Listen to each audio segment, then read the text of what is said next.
Sorry about that.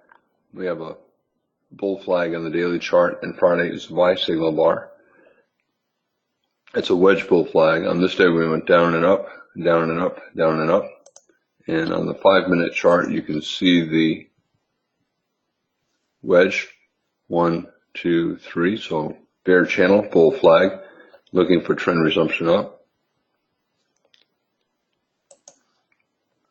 And daily chart, bull flag, 5-day tight range and a bull trend. However, there are 3 pushes up, 1, 2, 3, and nested within it, 3 pushes up, 1, 2, 3, and then even smaller, 1, 2, 3, and it's the 5th push up in a bull channel, 1, 2, 3, 4, 5, way overbought.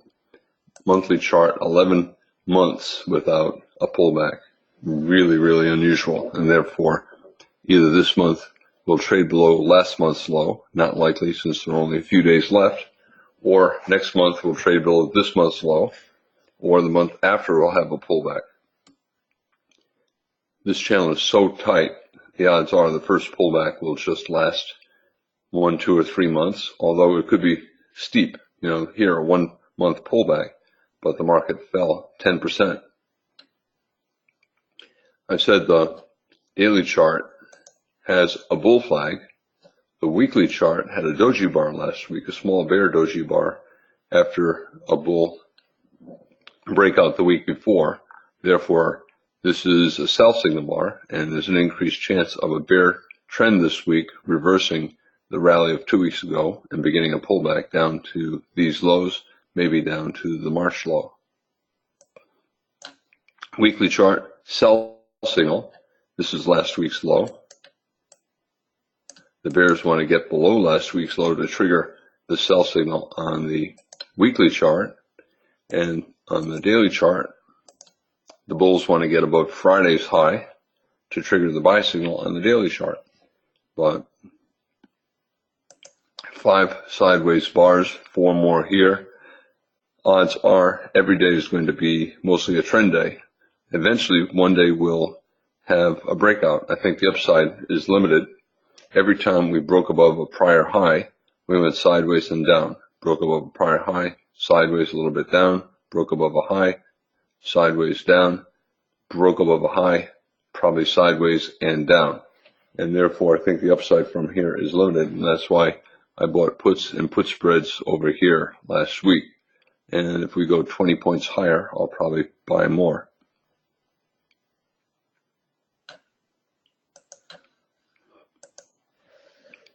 Remember, daily chart, Friday is a buy signal bar, so the bulls would like it to trigger by going above Friday's high. Weekly chart, last week is a sell signal, and the bears wanted to trigger by going below last week's low. 60-minute chart, trading range for about 50 bars or so. We're in the bottom half of it, and it's also on a bull trend.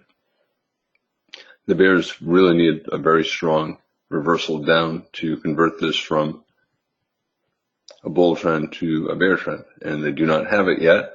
And since the past 50 bars were sideways, you have to bet that we're going to be sideways again. Everybody knows it's going to change, but betting that this bar or this bar or this bar or this bar is the start of the change is a low probability bet. It's better to bet that the bars will continue sideways, and then once it clearly changes, once we clearly get a strong breakout up or down, then start swing trading. Until then, it's better to be just going for quick profits, because the market's unlikely to go very far. Okay, so we're testing yesterday's low, and we have a bull bar and room to the moving average. We have a tail on the top of the bar, probably sellers above, but enough room so that a lot of the bears will not sell the one high. Instead, they'll sell 1 or 2 points higher.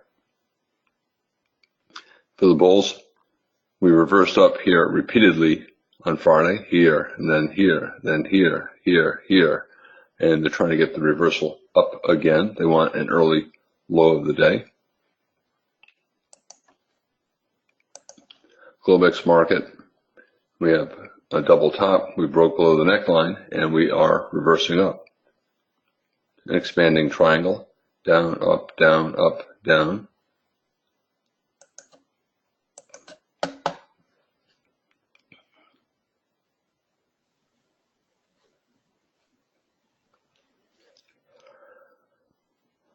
Location, good for the bulls. Signal bar, bad for the bulls. Location, bottom of yesterday's range, bottom of a 5-day range, good for the bulls. But why could the bulls not get a better buy signal bar? So confusion. Confusion usually means sideways. And you look to the left and you see that the market is sideways. You look to the left for a lot of days, 8 days, 9 days, the market has been sideways. You can see sellers above the high of 1. Today has an increased chance of being a trend day, even though we're sideways. Because of the weekly chart, we are so overbought. And then last week closed a little bit below the open, creating a bear body. And we had a buy climax and terrible follow through after a breakout. So increased risk of a reversal down this week.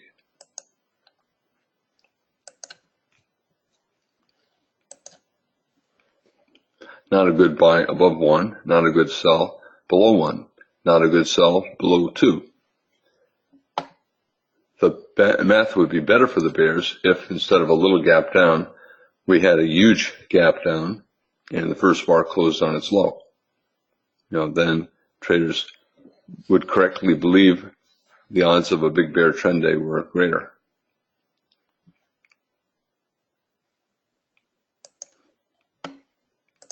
Limit order bears selling 1 high. Need a 5-tick pullback, and the bulls are trying to prevent that from happening. Because of the location and the neutral first bar of the day, a lot of bears will not sell below 2.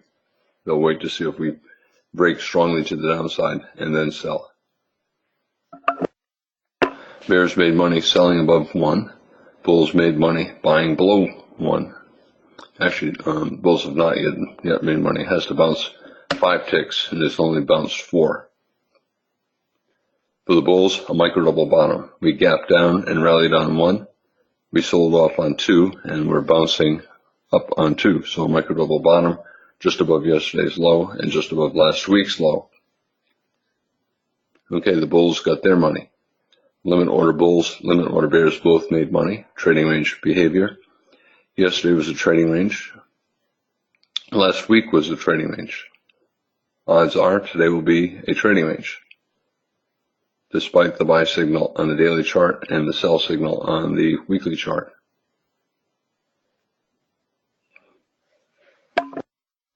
We had a low 1 short below 1, but a bad signal bar, plus the bulls made money buying below its low.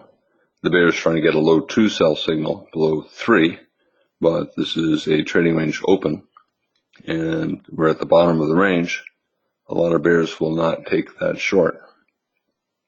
Limit order market, bulls buying below 1, bears selling above 1, bears selling above 2. Increases the chances that the trading range price action of the past 5 days will continue today. So it increases the chances that today will be mostly another trading range day. But we're still early in the open, and we still have that sell signal on the weekly chart. And there is an increased risk of a bear reversal this week. Up 2 weeks ago, doji, and then possibly down this week. So there's an increased risk that this week will be a bear trend week.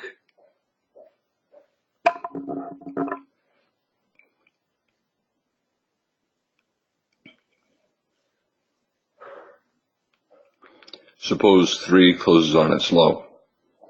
Well, we have 3 tight trading range bars at the bottom of a 5-day trading range, and a lot of the bears will not sell below 3. They'll wait to see if we get consecutive big bear bars breaking well below last week's low, and then start to sell closes.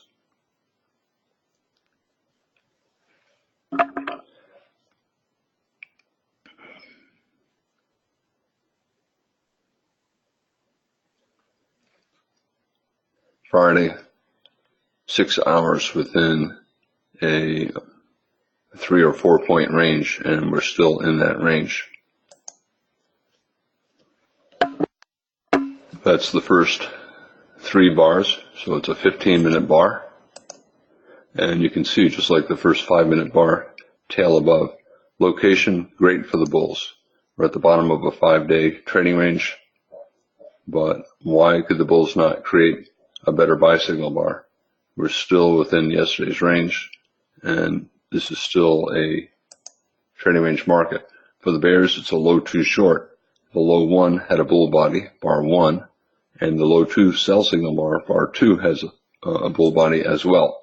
So it's a low probability sell, and the odds favor more trading range.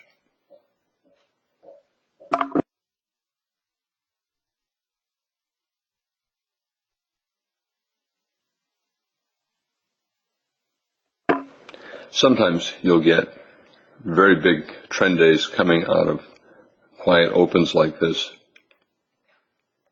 Usually they come early rather than late. In other words, if you're going to get a huge trend day up or down, it usually starts within the first hour, not after 2 or 3 hours. I talked about that on Friday. Every hour that gets added to the range makes the day more likely to remain a trading range day and less likely to become a trend day. Trend days usually start fairly early.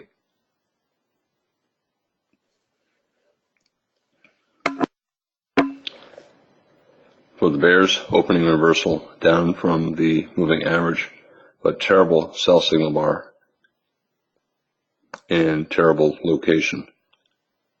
So a lot of the bears will wait for a couple consecutive big bear bars closing on their lows before selling down here.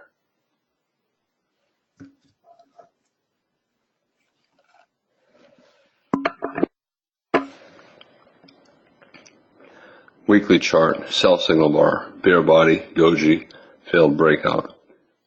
This is last week's low. We're so close to it, the odds are we will fall below last week's low and trigger the sell signal either today or tomorrow. And everyone's aware of that. And the bulls are trying to prevent the sell signal from triggering. So they keep trying to reverse up on 1, on 2, and now on 5. Daily chart, buy signal bar. The bulls want to get above yesterday's high to trigger the buy signal on the daily chart.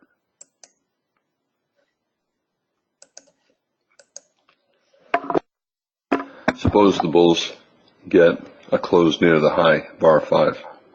Location, very good for the bulls, the bottom of a 5-day range. That would be a potential low of the day. So that would be the first stop entry trade that I would consider today.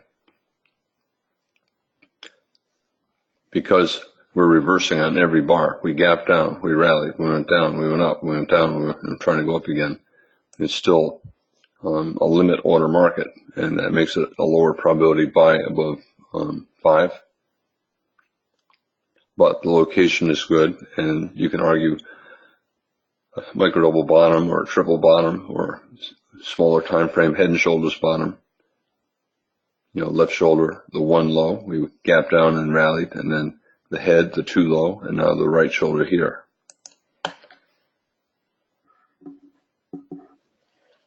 With all of these reversals, traders are hesitant to take a stop entry. Good bar for the bulls, maybe 25% chance it's the low of the day if it trades 1 tick above its high. But we're right below the moving average, and we're in the middle of a 80 bar tight range, so not a strong buy. Higher probability for the bulls. Wait to see if we start to break strongly to the upside, and then buy after we see the strong bull breakout. Technically it's still on below 2 short, below 3 or below 4, and the bears have stopped the bulls from getting a buy signal above 5, but it's still a tight trading range, and it's still 50-50. Range very, very tight. Most traders should wait for a strong breakout up or down, or for a breakout that reverses.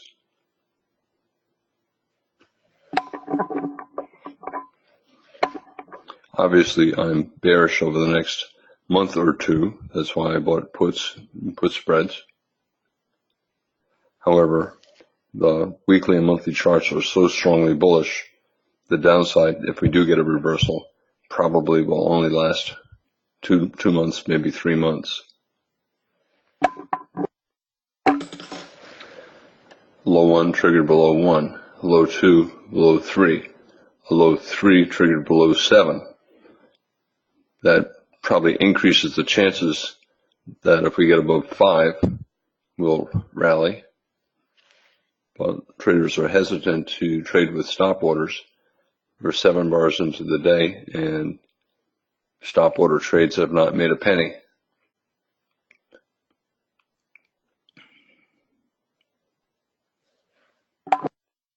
Breakout mode. Everybody knows the odds are we're going to get a swing up or down.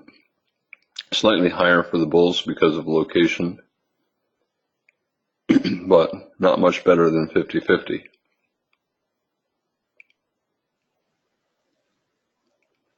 When you're in breakout mode, 50% chance the breakout will fail. We went below 3, reversed up. We went below 6, tried to reverse up. Have not hit the stop yet, which is above 6, and that's also the stop entry buy for the bulls. So 50% chance the breakout will be up or down, 50% chance the first breakout will fail. 50% chance any breakout up or down is going to fail.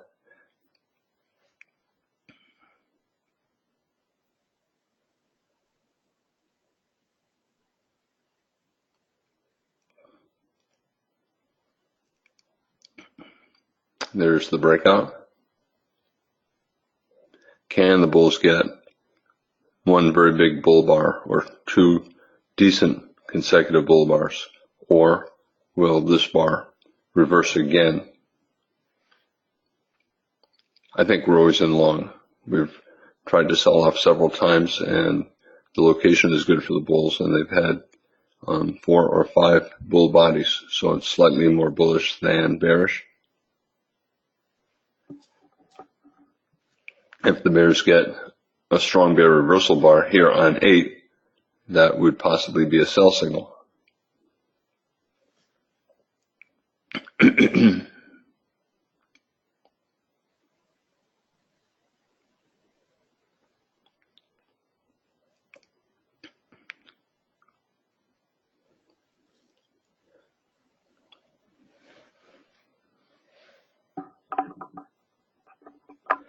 Will the bears sell right here, betting on the failed breakout? I would not. The location's good for the bulls, bottom of a 5-day range, and then bar 5 is closing on its high. So I think the math is not quite good enough to take the sell. It's not yet quite strong enough for the buy either, although if I had to be long or short, I would choose long. We're still in a tight trading range, and we're at the top of the range, and the bulls need to do at least a little bit more to convince traders that we've begun a swing up. Remember, yesterday, Friday, is a buy signal bar on the daily chart, and the bulls want to get above Friday's high, which is right there.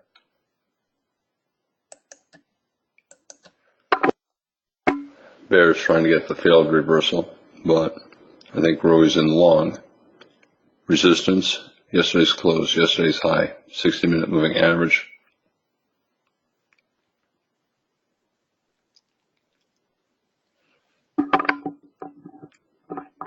What can the bears do with 9 to make traders short?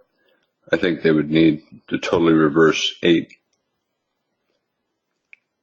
Limit order bears sold the 6 high. They sold the 3 high, the high of the day, and they're trying to sell more 1 point higher, and they needed to drop back below the 3 high and back below the 6 high to make money. And the bulls will try to prevent that. The bulls will try to create gaps here. Testing 60-minute moving average, yesterday's close, 2,500, but always in long. And bulls trying to convert a trading range into a bull trend.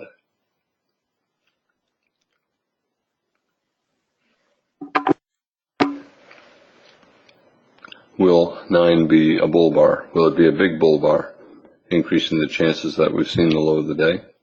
Will it be a bear bar?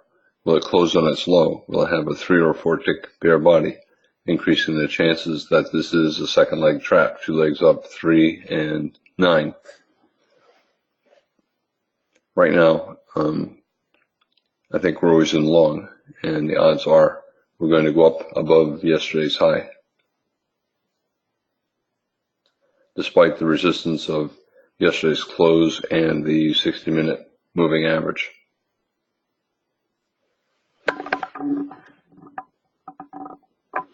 Bars are not particularly big. If bar 8 was 4 points tall, it would increase the chances that this was going to be a bull trend. Again, we have that gap 3 high, and the bulls will try to keep that open. That would increase the chances that we'll go higher.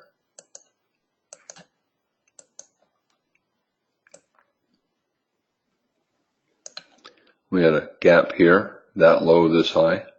We went a little bit higher, and the bulls held the market up for several hours. Ultimately, it fell back below that low and closed the gap. Similar to today, bull bar, and then followed through with a tail at the 60-minute moving average.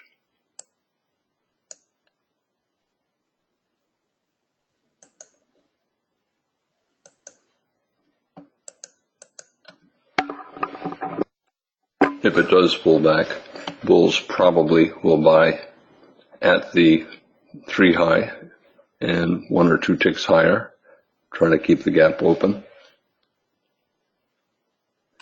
And the bears obviously want to get below the 3 high and below the 6 high.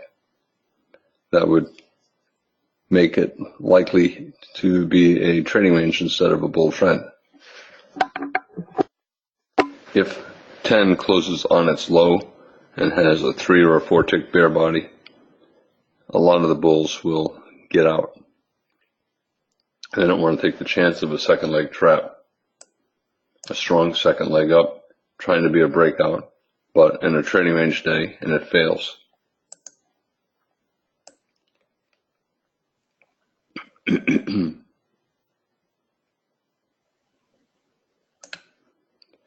Chances are the best the bears get is this over the next several hours. But even this breakout is stronger than today. We have 2 bars closing near their highs.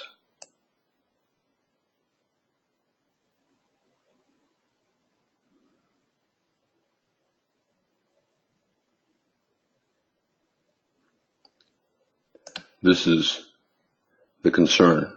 A pair of breakout bars not breaking above all the bars to the left. And then you get a bear bar closing on its low, and it turns out it's the high for the next several hours.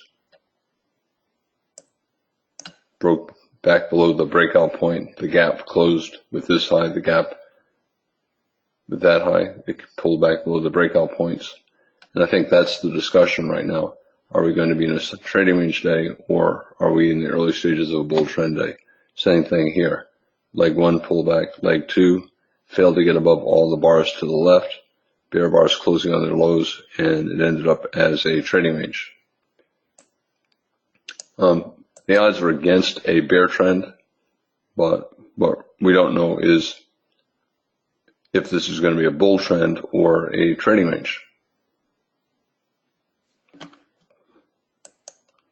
And that's why bulls are willing to buy, because they know that even if we sell off, probably the best the bears get is a bear leg in a trading range, which means the bulls can buy more lower and avoid a loss.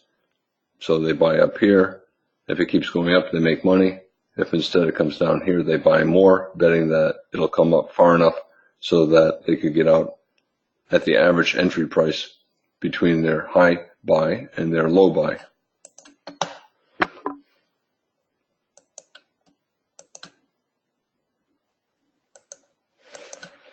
Bar's not all that big, still not above all the bars to the left, so always in long, and probably either a bull trend or a trading range, which in a trading range means a deep pullback, back below the 3 high and, probably below the 6 high as well.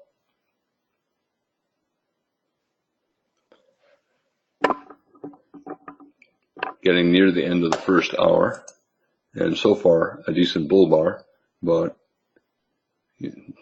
whatever this is, 50 bar, very tight range.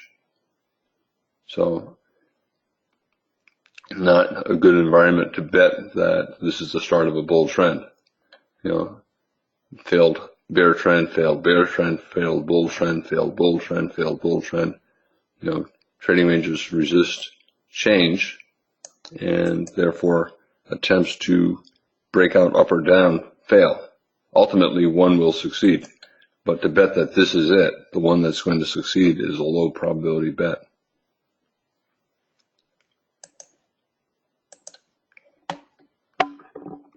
Again, if we do start to reverse, the bulls will buy at the 3 high and just above, and they'll try to keep the gap open. However, the rally, even though it's 4 or 5 bull bars, is not all that strong. We're still not above a lot of resistance, and the bars are not all that big. So bullish, but not strongly bullish. So it still might be only a bull leg in a trading range. The odds of this being an opening reversal down from resistance and the high of the day, maybe 25%. The bears need to get a series of decent bear bars before traders believe that this is going to become a bear trend day.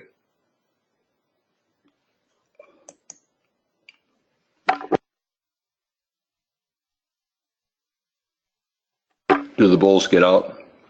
It's a low 2 with bar 3 at resistance. Yesterday's close, 60-minute moving average, 2,500. Bear bar closing on its low. I think a lot of the bulls will take at least partial profits. They get 10 ticks above bar 5, so they could make a 2-point scalp. I think we're still always in long, so I don't think it's necessary to exit completely. For the bears, opening reversal down from resistance, a brief rally up to resistance, and they're hoping that it's the start of a bear trend. After 4 consecutive bull bars and repeated attempts to break below yesterday's low, odds favor the bulls. Odds are that even if we do dip below the 3 high or even the 6 high, the best the bears get is a trading range. So bulls will buy below.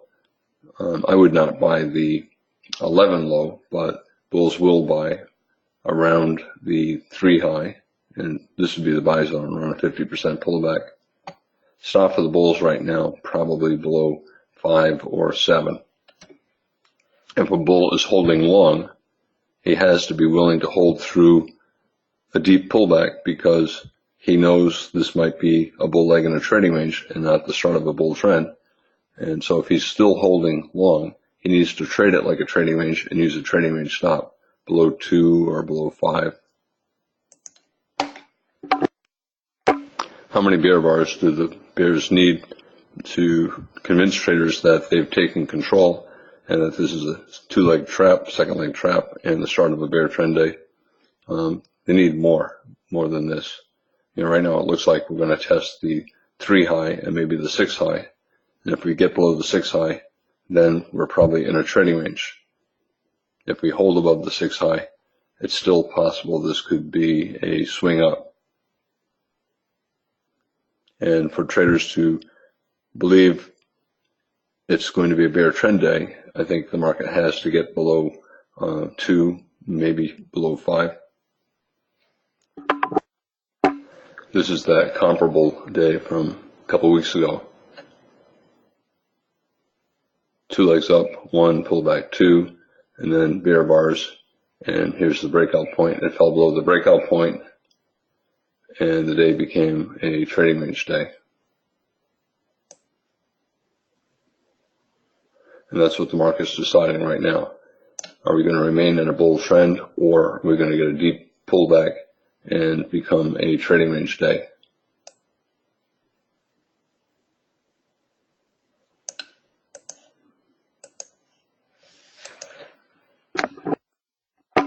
Bulls trying to prevent the dip below the breakout point. They're trying to keep the gap open to make traders believe this still could be a bull trend. I think we're always in long. We're in the buy zone here. Bulls trying to prevent 3 consecutive bear bars as well.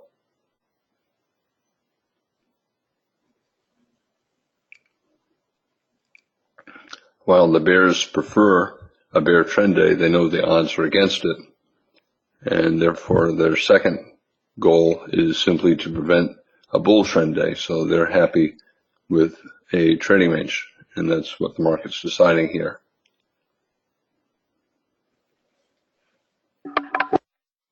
Bears trying to get 3 consecutive bear bars. They want to get below they especially want to get below the 6 high. Now, is it sell to close if 13 is a bear bar? Not necessarily. Let's say 13 becomes a big bear bar closing below the 6 high. Then I think traders would consider selling the close. Will bulls buy the close, betting that the best the bears get is a trading range? If the bar looks like this, they're not going to buy that close.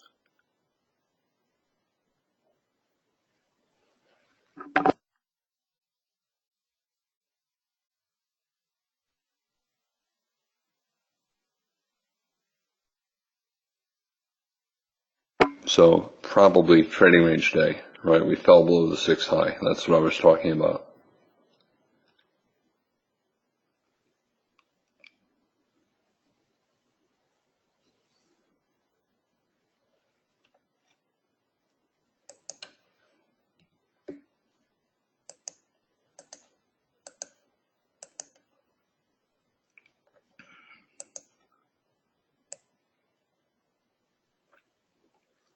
Here's that other day. 3 bear bars, tried to reverse, and in fact it sold off, for the next several hours.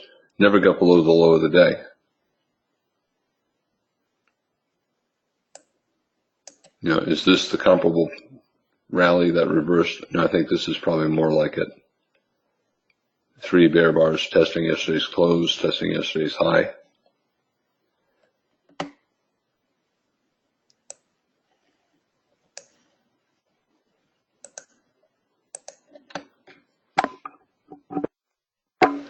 Is it always in short, or do the bears need one more bar? If they get one more bar, then we're probably always in short. We might be always in short just from the 3 bear bars alone.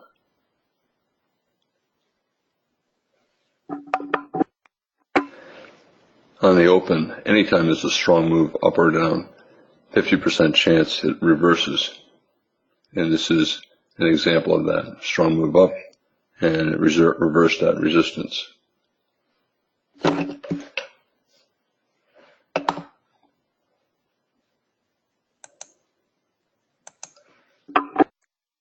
Look at the open of bar 14. Right, as soon as bar 13 closed near its low, 3 consecutive bear bars, traders sold the market, and that's why 14 opened below the 13 close. Bulls gave up and bears went short. Trying to trigger the sell on the weekly chart, trying to get below last week's low. Bulls trying to prevent the market from falling below the low of the day.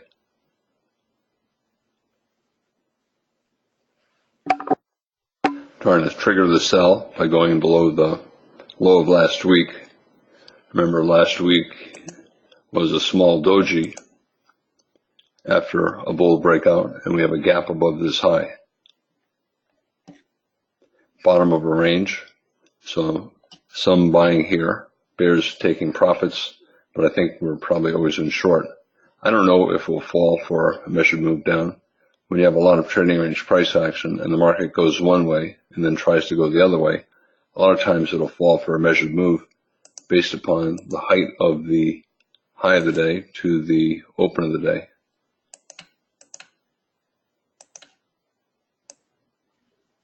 So that would be down here.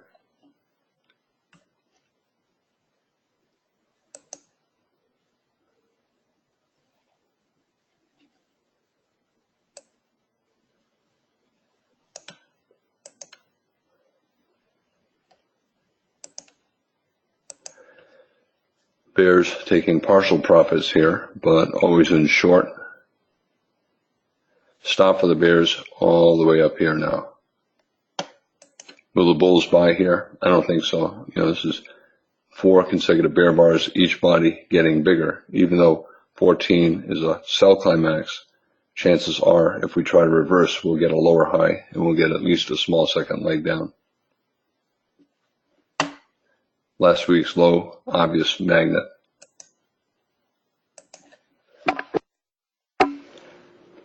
Will bulls buy here? We know bears will buy here, right? They'll be buying back their shorts for partial profit. It's a big enough reversal. We're probably always in short. And when we're up here, the odds were trading range day or bull trend. Now the odds are trading range day or bear trend. What do you do if 15 closes on its high? Can you buy? Failed breakout low of the day. Could not get below last week's low. I would not buy. Chances are there'll be sellers above. Even if we rally for 5 bars, chances are sellers above. For the bears, terrible follow through. They got to break out to a new low of the day, yet they have a bull bar on 15.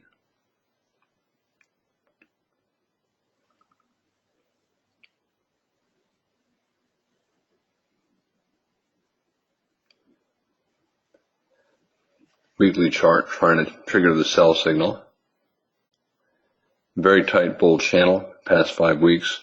The bears need this week to be a big bear week. They need it to totally reverse this bull bar. So big up here, pause here. The bears need big down here this week. So they need a sell-off this week.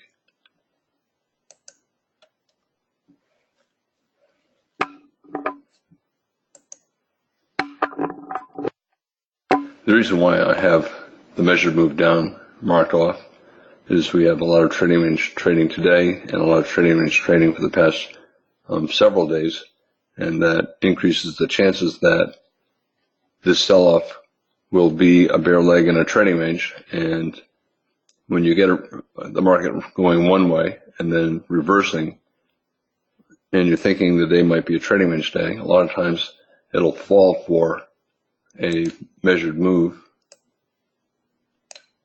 from the high of the day to the open of the day, and then later in the day come back to the open, and the day ends up closing around the open, becoming a doji day on the daily chart.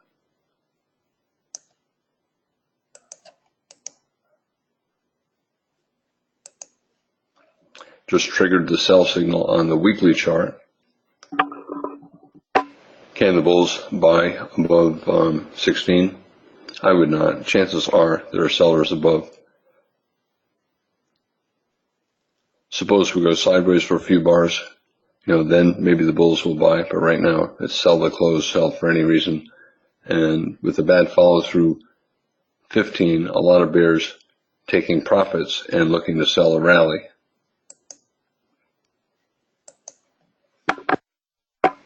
Getting close to the measured move target. Does not have to stop there. As I said, there's an increased chance of a bear trend week this week, increased chance that we just trade all the way down and retrace the rally of 2 weeks ago.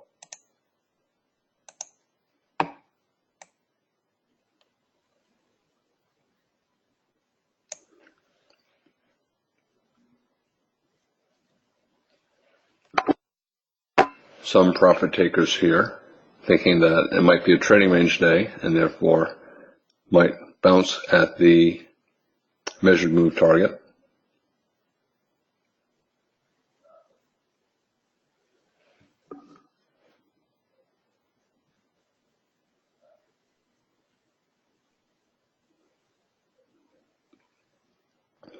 A lot of times if you trigger a buy or sell signal on a higher time frame chart, the market reverses and then triggers the sell again later. So for example, we just triggered the sell signal on the weekly chart. We may pull back and rally above last week's low, and traders will then wonder if the sell signal will fail. However, this is a strong enough sell-off so that if we do rally above last week's low to undo the sell signal, chances are we'll go back below last week's low again.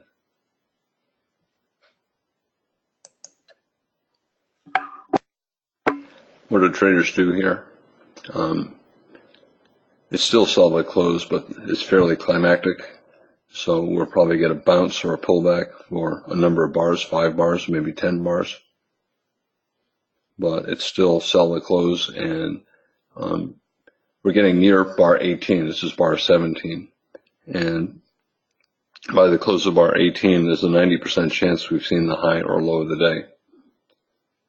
The bulls, if the market is low on bar 18, the bulls try to get a reversal up, and they try to prevent it from falling below the bar 18 low. 18, there's nothing special about bar 18. You could say bar 16, you could say bar 23, right? The more bars into the day, the more likely you've seen the high or low of the day. And I use bar 18 as a guideline. So the bulls will try to get a reversal up and prevent the market from getting below the 18 low, hoping that it'll be the low of the day, but I would not buy yet. For the bears, the later they wait to sell, the further their stop is. Right now their stop is above bar 11. Is it a 90% chance that we've seen the high of the day yet? No, I'd say we have to break below the 18 low, and then I would say 90%. This is really climactic, and it increases the chances that we're going to bounce.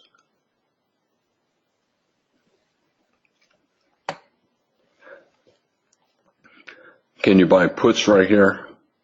I would not buy puts. Usually, if you think the market is going down over the next 2 or 3 weeks, and you're putting a trade on after it's sold off fairly sharply, it's usually better to buy put spreads instead of puts. Can you argue parabolic wedge? Down 10, up 10, down 14, up 15, down 17, and then up 18. I don't know. I would not buy. You could always buy and use a measured move down for a stop, based upon the height of the last sell climax. But I would rather either be short or looking to sell a rally.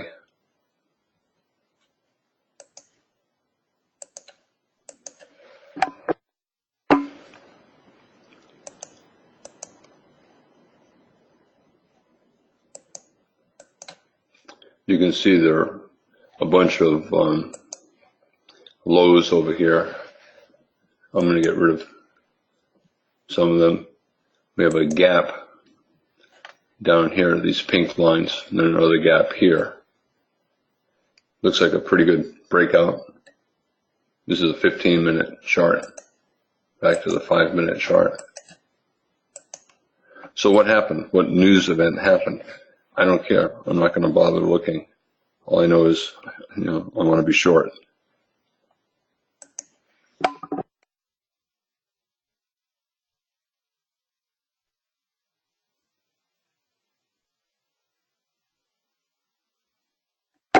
We fell below a measured move from the high to the open.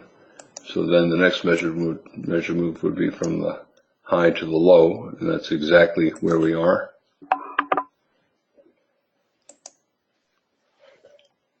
Climactic, so probably we'll stop going down here or soon.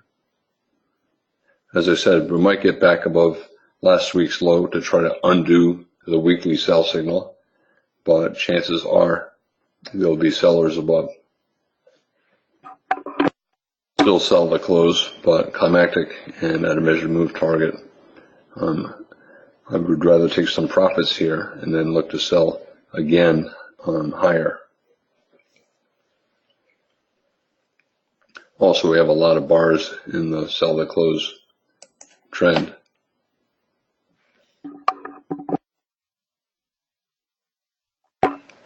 What are the chances of this simply reversing up? Maybe 25% chance. Usually you get a disappointment bar, So 19 might be a disappointment bar. And the first pause in a strong trend like that, this is the first pause, but we resumed down, so this would be another first pause. Chances are the market would have to go sideways for at least a few bars before the bears would give up.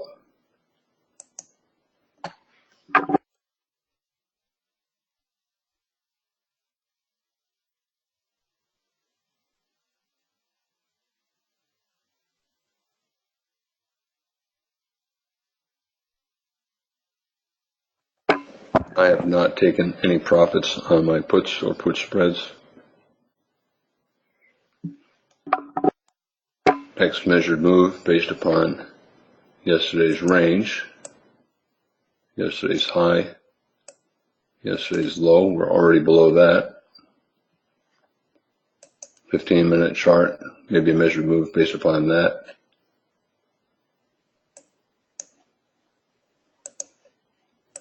Consecutive sell climaxes. Odds are we're going to bounce soon. We're testing that gap on the daily chart. Here's the daily chart. Here's that gap. And then we have a more important, bigger gap here. Monthly chart. Remember I said that I thought next month would trade below this month's low, and that we probably did not have enough days left in the month for this month to trade below last month's low. It's still possible, if we collapse.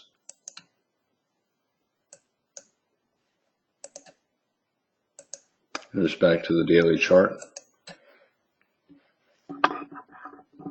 Parabolic sell climax here, sell climax here, and then another big bar, so sell climax here. But really difficult to make money as a bull. So you're either short or selling, and with 3 consecutive sell climaxes, I would not sell here. I would wait for a bounce.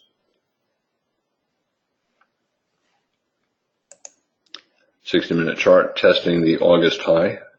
I said that I thought the odds were high that we would pull back below the August high right there. Here's the daily chart.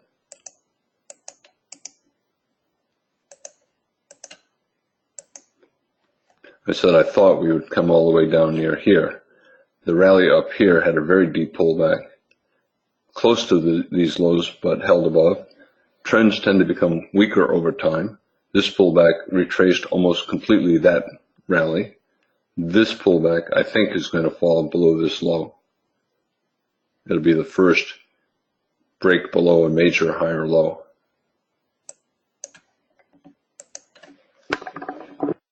Remember I talked back here that on the daily chart when I started buying puts and put spreads that I thought it was early, that the market might go sideways for a month before it goes down. But I said because of the parabolic wedge and the extreme buy climax, especially on the monthly chart, 11 months without a pullback, I thought there's too much risk of a surprise reversal down, and that's why I bought puts early, even though the odds were we'd go sideways a month, sideways a month, sideways a month. I thought there was too much risk of a reversal down, and I did not want to miss it. So what happens after a huge plunge like this? Usually a trading range, whenever the market does something extreme, it has to rest. The bears get exhausted. Everyone wonders if it went too far too fast. Maybe it overshot a logical target, and it will end up retracing some of the sell-off. This is a parabolic sell climax, a spike, pullback, second push here, pause, third push here. So we're probably going higher. Possible low of the day, but I think difficult to buy unless you can use a wide stop. You probably have to use a 6 or 7 point stop. I would get out of shorts. I did get out of shorts. I'm still holding my puts and put spreads because I think we're going down here.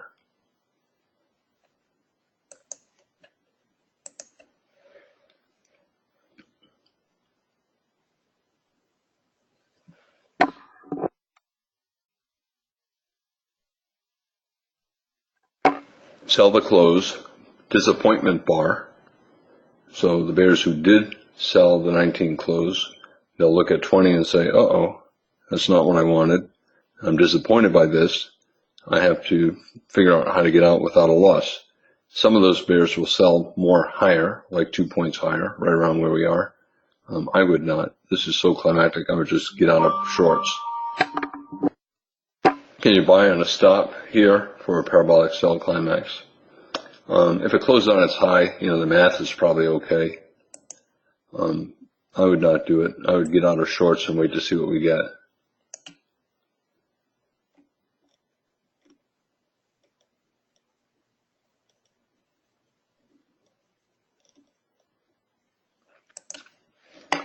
You can get a huge sell climax and then the market just trades up for the rest of the day.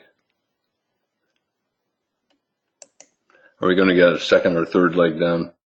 Probably not. The sell-off is so extreme that it's probably like this, parabolic sell climax, and that's it. Once it starts to reverse, you've seen the low probably for the next few hours. This is late in the day, so the market ran out of time. But this is probably what we're going to get, a bounce in a trading range. This is not as extreme. We keep getting pauses all the way down, and you can get a second leg down. But today is so extreme that it's probably more like this. We reverse and we go sideways. Here we got resumption up, but I think that the sell-off is probably done for the day. So would I sell below 20? No. I would get out of shorts either at the market or above 20. And if we start to get a series of bull bars, bulls will start buying below bars, betting that we're going to start to channel up, which is what I think is likely. So that or this. I do not think we'll get a second and third leg down. I think it's going to be more like this. It's so extremely overdone that we, bounce. Now, what about the sell the closed bears 19? Aren't they going to sell 2 points higher?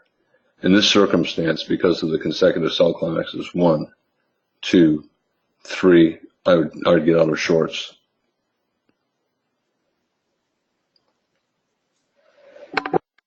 Limited order bears, the sell the closed bears, this is a special situation because of the parabolic sell climax, parabolic wedge bottom, bear break, second push, third push. I would not be selling here. I would be out of shorts and waiting. Aggressive bulls can buy, especially if they can use a wide stop. Other bulls will wait to see if we go up for a few bars and then start to buy.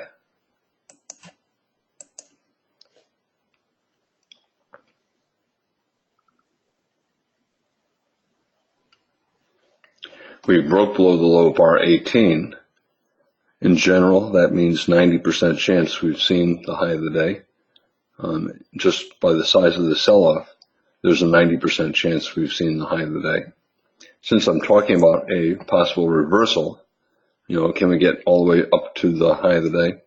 Usually with a reversal day, you don't reverse into much above the high. So even if we were to reverse, we're probably not going to go all that high up.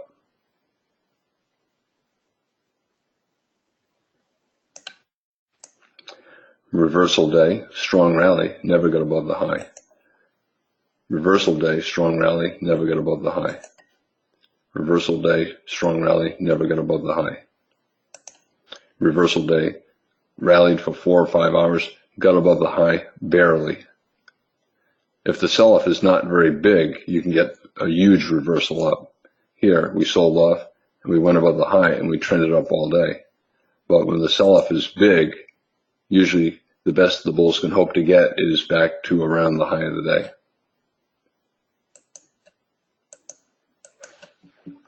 Will we get back above last week's low? I don't know. It's pretty far up, but we've been having so much trading range price action. I would not be surprised if we get back above yesterday's low, last week's low. Are we always in long yet? Well, if 21 closes on its high, then we're probably always in long. Chances are we'll either be sideways or up for the next hour or two.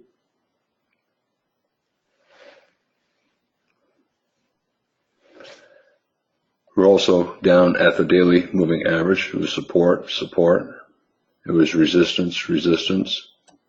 You can see over here, here's the daily moving average on the 60-minute chart. Support, support, resistance, resistance. Now we're testing it again.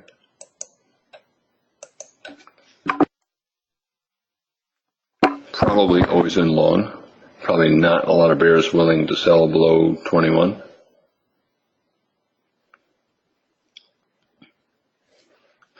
The market's wondering if it's going to get one more leg down and then the bottom.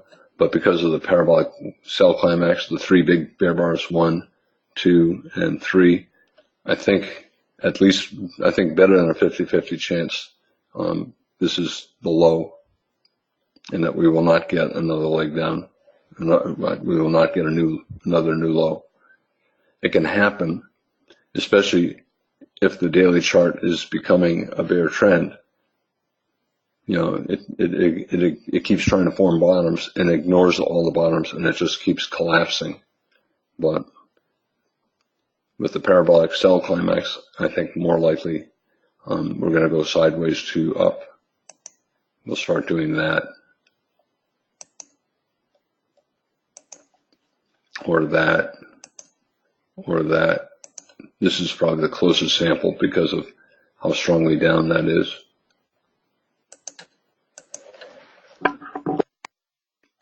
Bears, low one short, but 3 consecutive bull bars, parabolic wedge, sell climax, probably buyers below. I would not take the short. And for the bulls, if they do buy the 22 low, their stop is below 19. If their stop gets hit, they probably buy more on a reversal up. So big enough bounce. So we're probably in a confused time, and we may go sideways here for a few bars.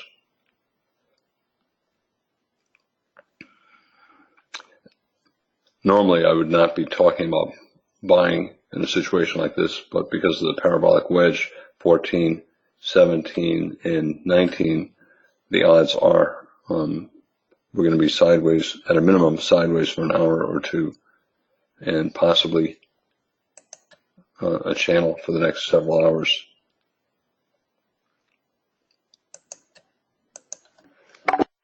Muted. Is it close enough to the moving average to start to sell? If you're selling, I would only be selling to take profits. You know, I think we're probably sideways to up for at least an hour or two, maybe the rest of the day. I think we're back to always in long.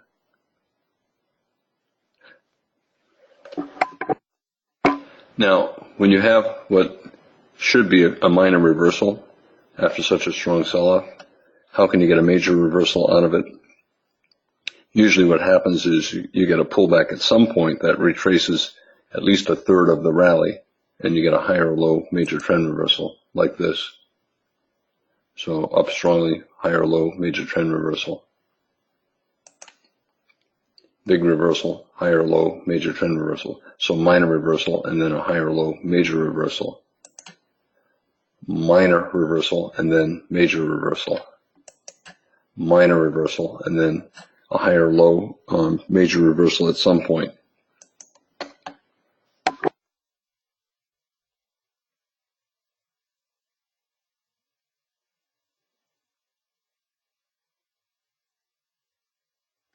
%90 chance we've seen the high of the day, but guess what?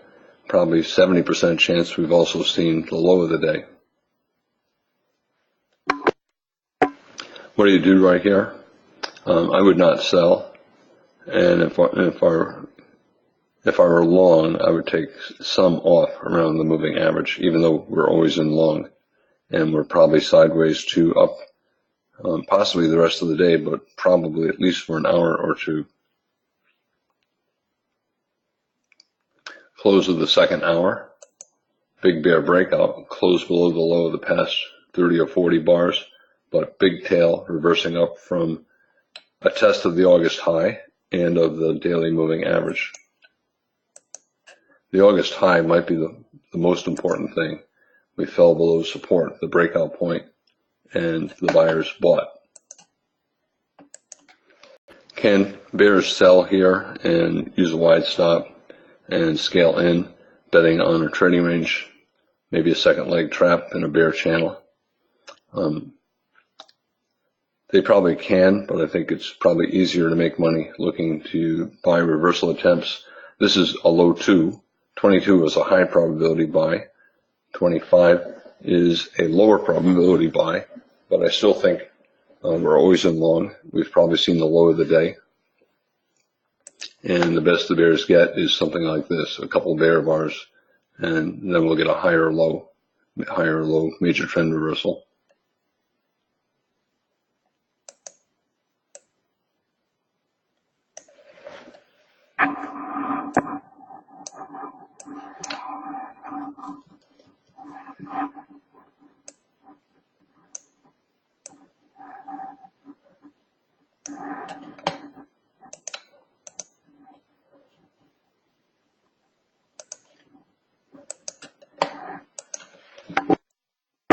What are the chances that this is simply a pullback from the breakout above last week's low?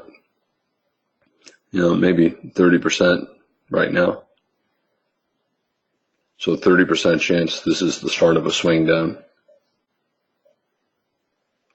Can you buy with a limit order, 25 low?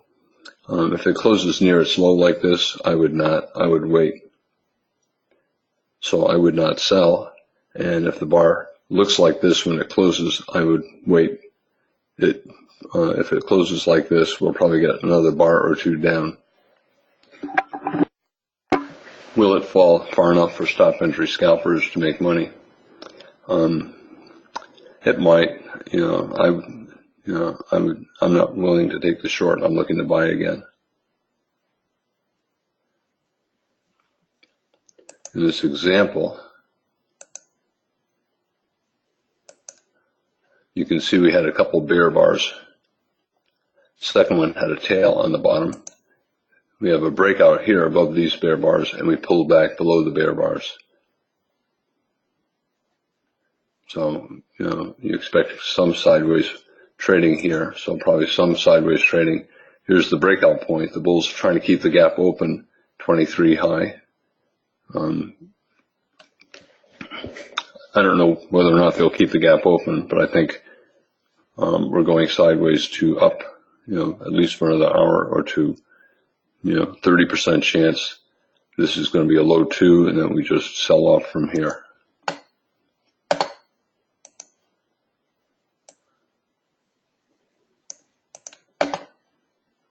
Now for the bulls, 26, a pullback from the 24 breakout. A lot of times when you get a wedge down, you get a wedge up, and the day just starts having wedges all day long. And this could be one of those days. So we could get one more push up, and then we have a wedge rally. 1 pullback, 2 pullback, 3.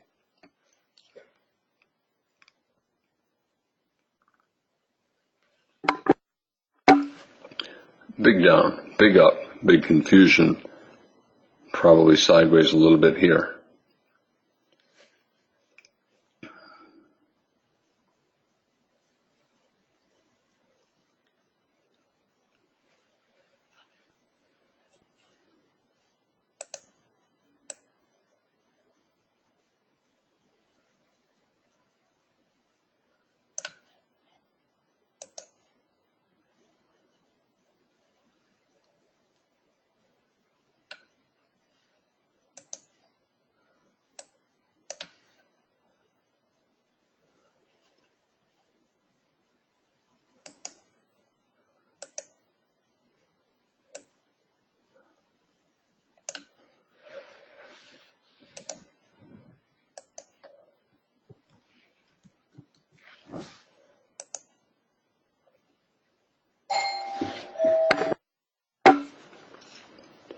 The bears are hoping that this is a repeat of that, but more likely it's going to be a 50% pullback, testing around the 23 low and the 20 high. So this is probably going to form a higher low.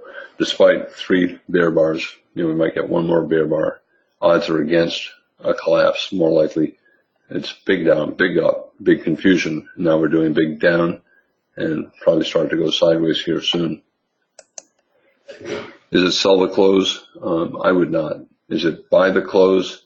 Well, after 3 consecutive bear bars, it's usually better to wait to see if it goes sideways for a bar or 2.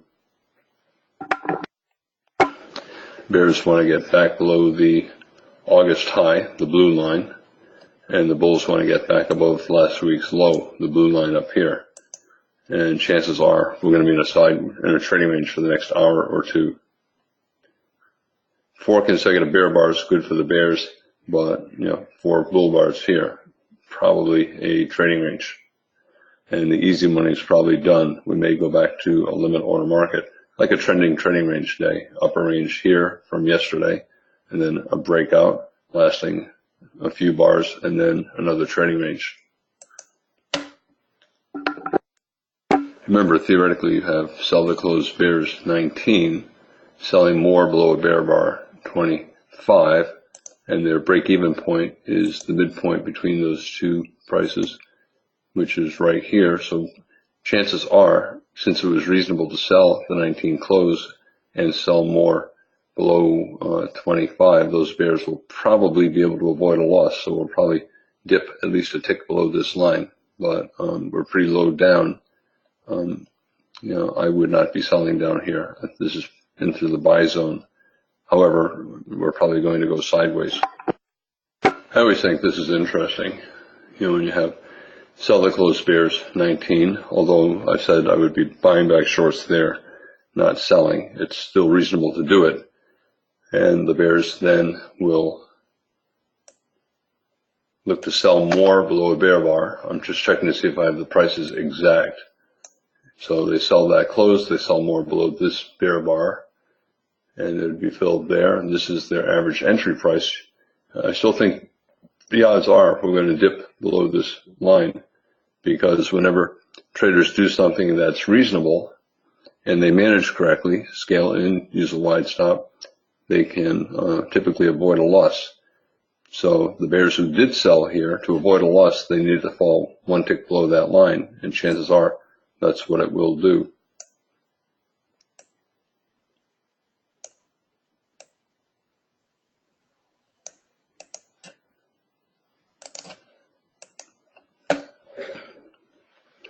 And that means that there are probably buyers at that red line, because the bears who sold the close and sold more higher will buy back their shorts, trying to avoid a loss.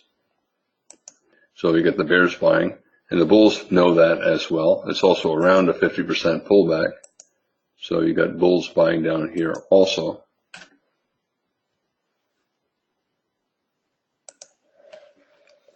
Now, can this, as I said, be trend resumption down and become a huge bear trend day? I think the rally is too strong. So the odds are it's big down, big up, big confusion, and we'll go sideways. Here we went sideways for several hours. I don't know if we've started going sideways now, or if we go a little higher and then sideways.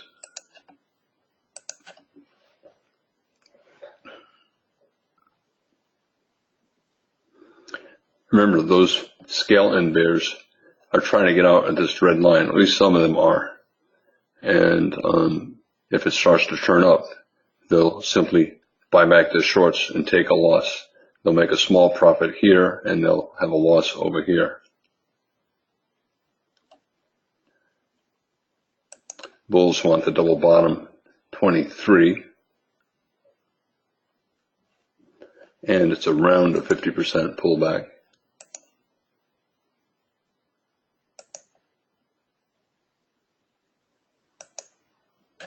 A lot of times the market will fall a tick or so below the 50% pullback and then bounce, which is what it's trying to do here.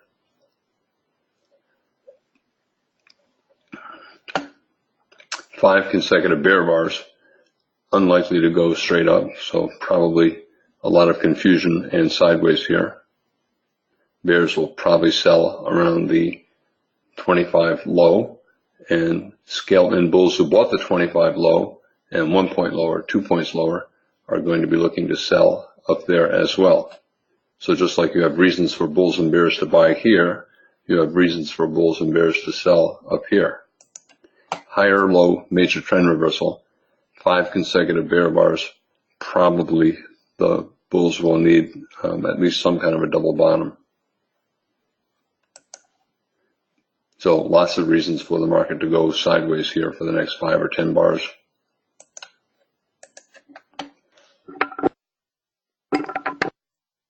This is allowing the limit order bears to get out break even. Some will hold, hoping that it gets all the way down to the 19 close, and then they get out break even on this short and then a good profit on that short. Right now, they're able to get out break even on the entire trade. What they lose on the short here, they make on the short here. Hoping for a gap and a measure move down. Bulls hoping for a higher low.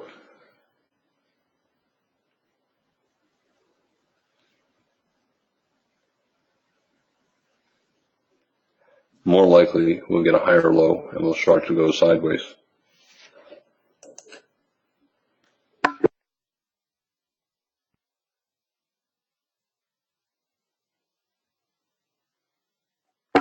Bulls need a decent bull body. They might get it on 32. Can you buy above 32? I think you probably can, but it's probably going to turn into a bull leg in a trading range. For the bulls, it's a higher low major trend reversal. Certainly an okay swing buy, but in a tight channel, when you have a tight bear channel like this, normally, even though it's a higher low major trend reversal, the bulls will need a double bottom. So it goes up and then comes back down. You know, similar to yesterday, we tried to reverse up on Friday. The channel was tight. Usually the reversal is minor, and you have to get a double bottom before you can get a bigger reversal. And that's probably true here as well. So even if we reverse up, we'll probably have to test back down. So up and then test back down.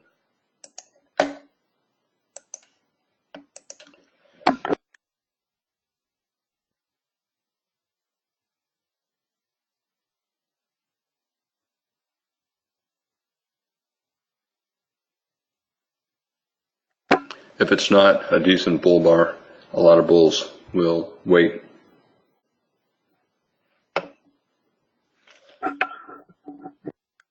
I'm erasing the lines for that gap over here because I think the August high is much more important, and I don't want too many lines on the chart.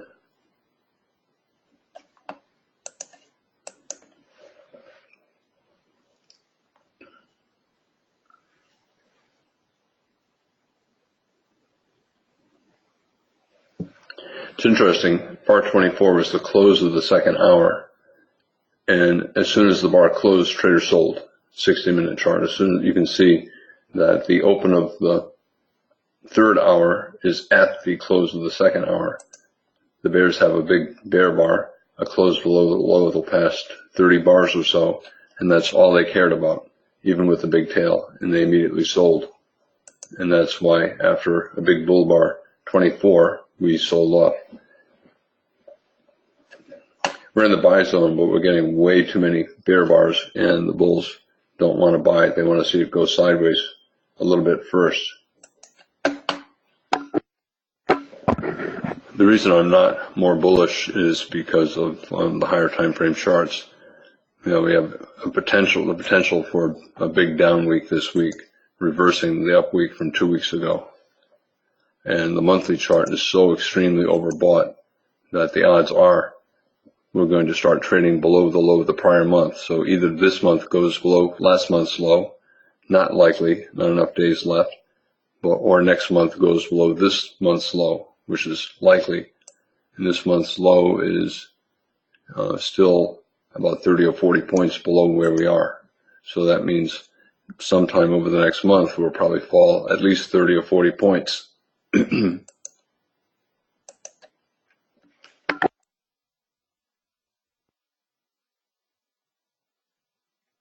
We're in the buy zone, but the bulls aren't buying. Right, really tight channel makes it difficult for the bulls to buy without having it go sideways a little bit and get a micro double bottom. Remember, sell the closed bears 19. Some of them sold more below a bear bar 25, and they're trying to buy back their shorts at the 19 close. So there are bears who will buy around here. So odds are we'll get some profit taking from the bears. They'll get out break even on this short, and then with a profit on that short.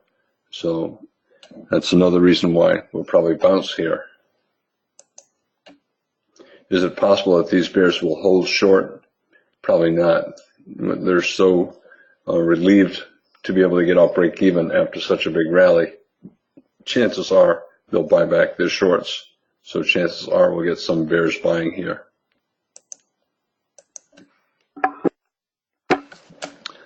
Two legs up here, but a very tight channel, so probably a minor reversal down.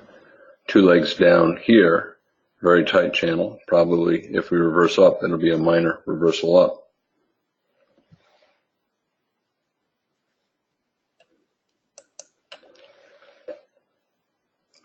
Am I going to buy above 34 if it has a bull body? I probably will not. I'll probably wait for a micro double bottom, and I'm not selling down here. Big down, big up, big confusion, probably trading range. Now we're back down again. Breaking back below the August high again. Bulls hoping for a double bottom test of support, and bears want a break far below. However, they should not have allowed this strong a reversal up, and therefore a trading range is more likely. So more likely we'll get some kind of a bounce here.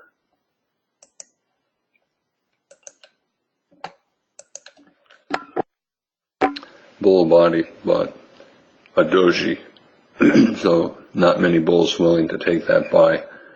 We're in a good profit taking zone for the bears, testing the 19 close, testing the August high. I personally am not selling down here, even though we have a gap 34 high, 32 low.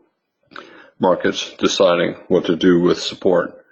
Will it break strongly below it and collapse?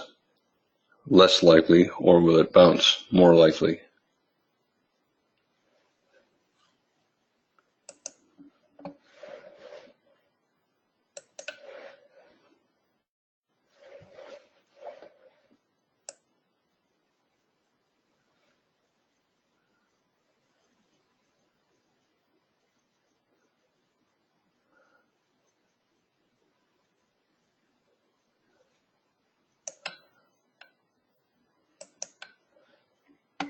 Relentless bear trend day. Today is much more climactic and therefore less likely to continue down all day like that.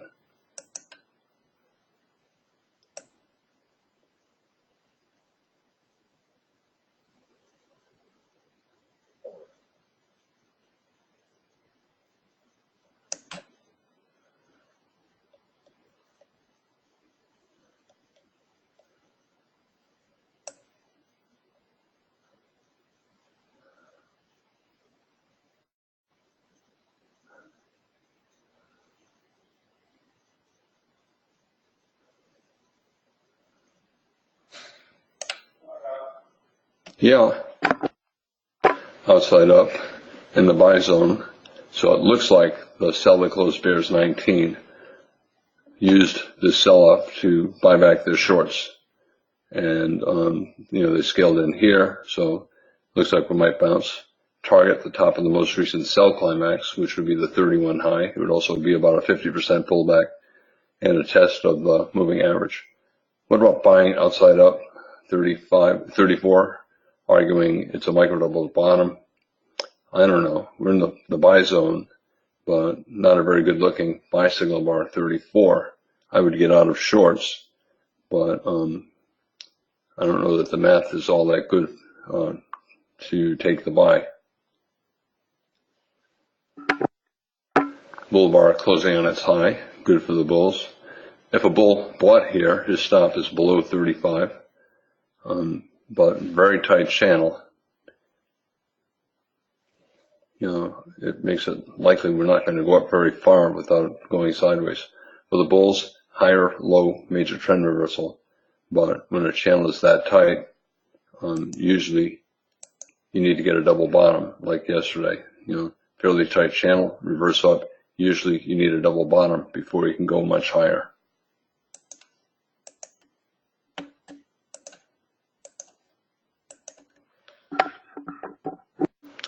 Big enough bar back to always in long. Usually on days like this, by the time you're convinced it's always in long, it's about ready to reverse back down. And by the time you're convinced it's always in short, it's about ready to reverse back up. That's what typically happens when the market's in a trading range, which is what I think we are. I said big down, big up, big trading range. I thought we would get a higher low and the trading range would be up here, but we got a very deep pullback, so this might be the range. So it might be upper range, brief bear breakout for a few bars, and then a lower range.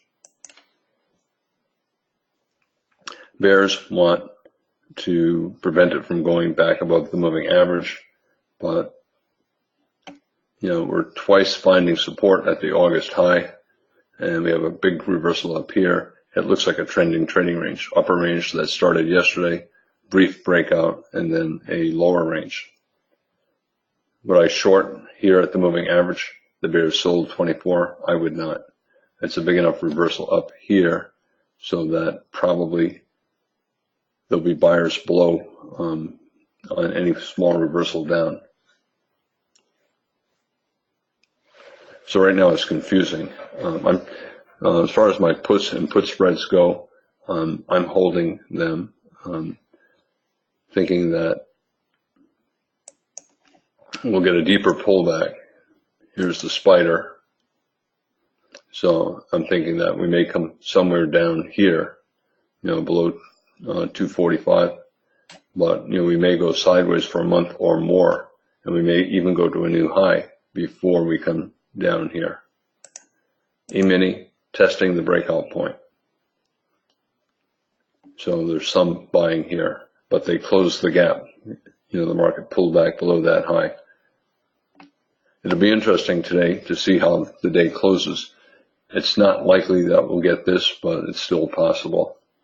Usually days like this are relentless bear trends and do not have big rallies like this. Sometimes you get a very big rally.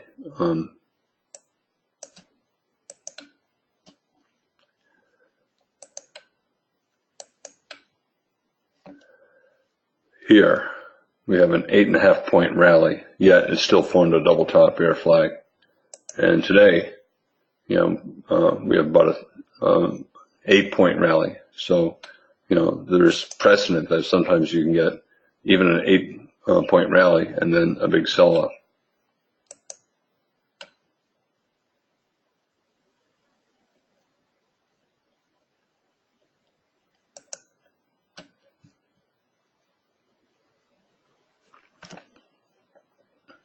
Double top bear flag, huge bear trend. Profit taking zone for the bulls near the sell climax high, sell climax 31, 32, 33, moving average 50% pullback, strong enough reversal up, probably buyers below 37. And we're probably in a trading range, and we may be in a trading range for the next 2 or 3 hours.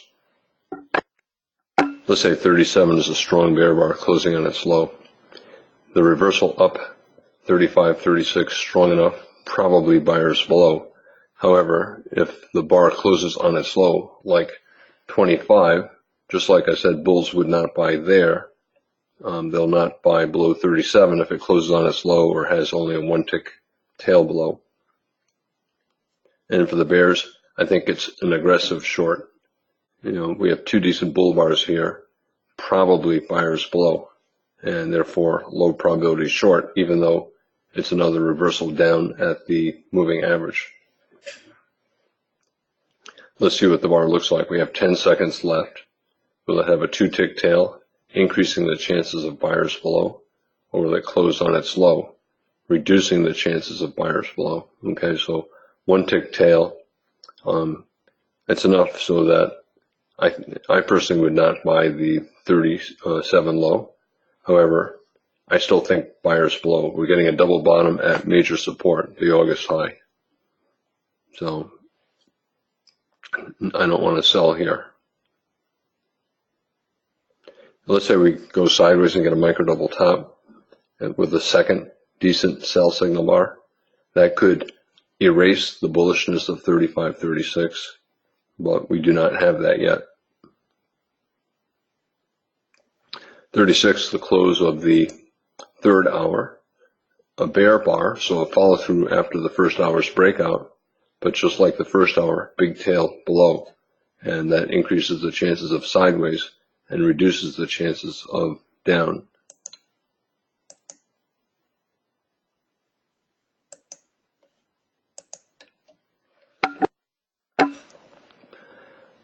When you get a reversal like this and you get 3 bear bars, even if you get a bull bar, we're probably going lower. And once you get 3 bull bars, you're probably going to get buyers below and go higher. And we have 3 bull bars here, so probably buyers below. The problem the bulls have is that bear body on 37.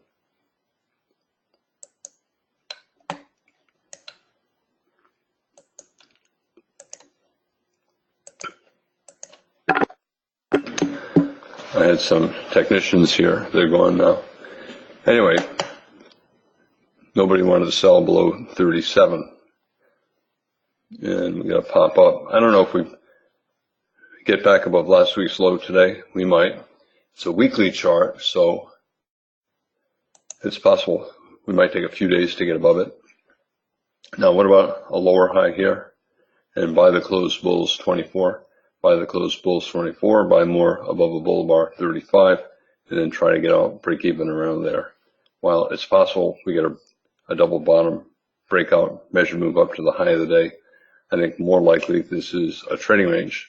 And just like this was the sell zone around this high is the, just like this was the buy zone at the low, this is the sell zone up here. 3 pushes up, so a wedge, 1, pull back 2, pull back 3, but a lot of bull bars, so not a great looking sell. We're above the moving average, and I think that reduces the chances of the day breaking below the low. You know, I said before that I thought 70% chance we've seen the low of the day. I still think 70% chance we've seen the low of the day, and probably 90% chance we've seen the high of the day. But every bar that we go up here, it becomes 90%, 70%, 60%. So if we rally strongly here and get up here, then it becomes 50-50 chance that we've seen the high of the day.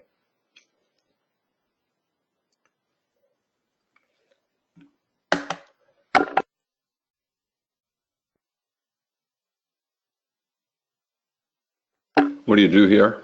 Well, I think we're always in long since 36, but we're also probably in a trending trading range day.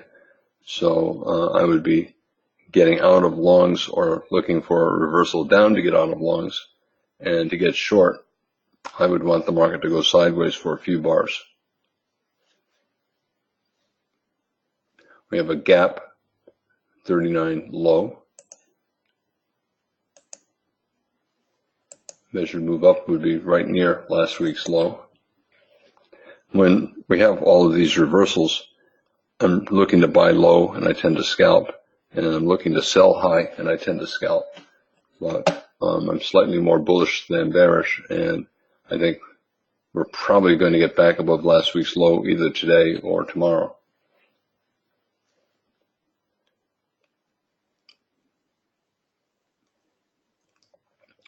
I'm not willing to buy this, so right now I'm trapped out. If we go sideways and maybe form a triangle or high 2, maybe I'll buy again. Otherwise, I'll wait. The odds are we're going to get back above last week's low either today or tomorrow. We have a double bottom with pretty good momentum on both reversals up.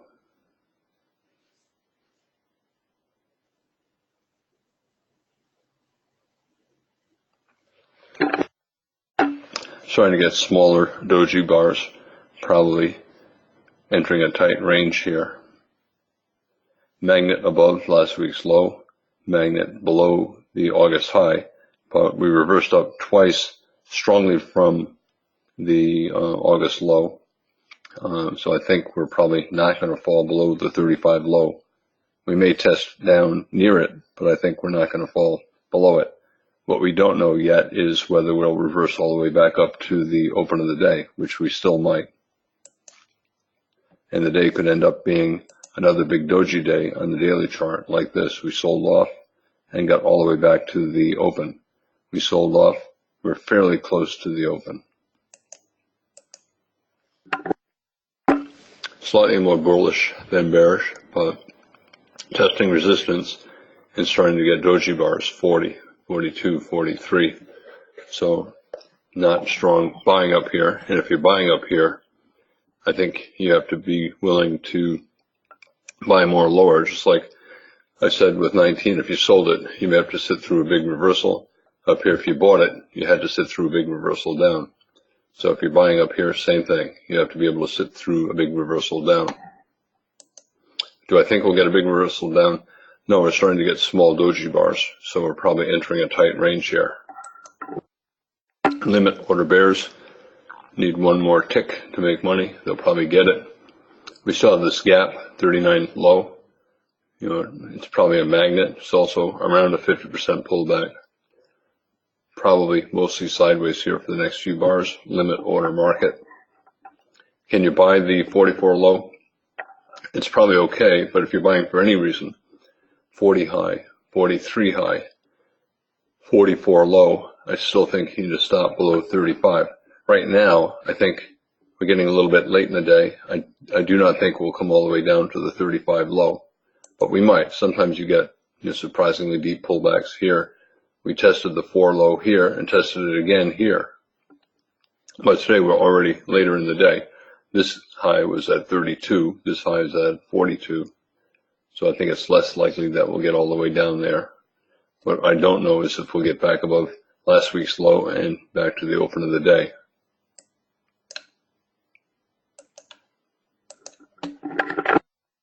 Limit order bears, 43, have not yet made money.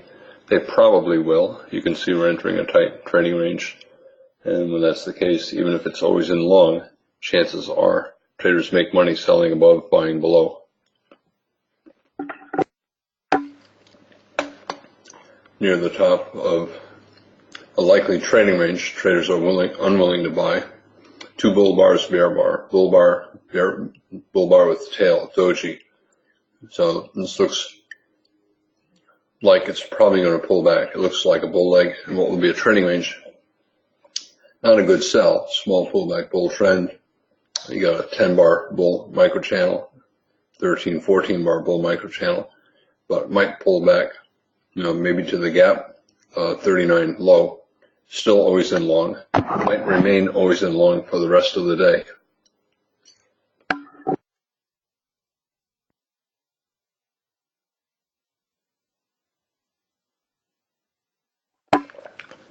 Limit order bears, 43 high, 45 high. Need one more tick. Bulls trying to stop them, but chances are the rally is not strong enough to keep going up without pulling back, and therefore probably the bears will make money. Limit order bears finally made money. How far down can we pull back? I think we will not fall below the 35 higher low, but we have a buy climax and a pullback here. We might pull back to the 38 low. We may simply stay sideways here around the moving average. I would not be selling going down. I think if you're selling, it's limit orders. And for the bulls, I think we're always in long. I think we're not going to fall below the 35 low for the rest of the day. And therefore they can buy for any reason. But it'd be better to be buying with a stop. 60-minute chart, bar 48, the end of the hour. And you can see it's an II. It's a bull II, so it's a buy signal bar. For the bears, not a good looking sell signal bar and not a good location, daily moving average and the August high. So probably buyers at or below the last hour's low.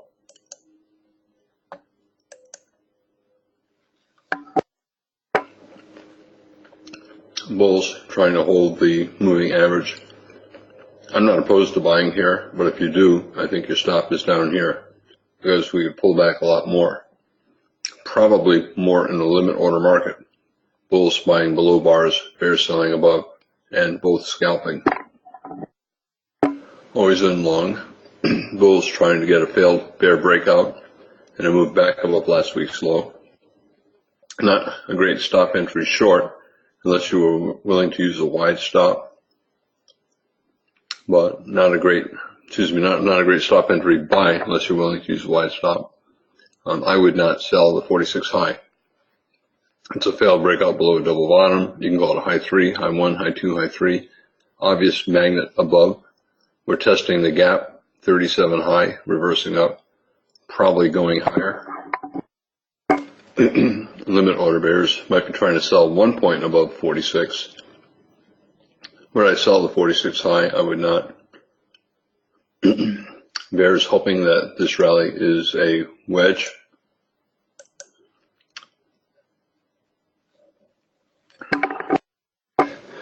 Wedge, failed breakout. Big high 2, 2 legs up, 1 pullback 2. But fairly tight bull channel and better to sell with limit orders. You can see it only got 4 ticks above 46. So bears who tried to sell 1 point higher were unable. A lot of bears will not sell with a stop below 51. I went by. The bears want the reversal, but I think it's not worth selling. And the bulls want to get back above last week's low. However, even though it's a high 1 buy and a failed wedge, I'm not taking the buy, so I'm currently flat. 3 consecutive bear bars, but a lot of traders are not willing to sell the bear breakout. They want to be selling with limit orders. We have a wedge, 37 low, 49 low, so magnets below. Tight trading range probably will stabilize here, maybe down to the 49 low. As for selling below 51, even with the wedge, I would not. The channel up is tight. Buy, but 4 bear bars, always in long. Again, buying, you still need a swing stop. Probably sellers above. I don't know if they sell the 54 high. I would not, but maybe above 51 and around last week's low. The market is trying to get back to the open of the day, and it's trying to turn the day into a big doji day. I'm sorry about that. I think still always in long, despite the 4 bear bars. They're not all that big. We're holding above the moving average, or at least the bulls are trying to. And then we have important magnets above low of last week and the open of the day. And we've had 2 decent reversals after a test of the August high. What happens if we close back at the low of the day, below the August high? Well, that would turn the day into a big bear day, and it would increase the chances that we'll go lower if we reverse below the breakout point.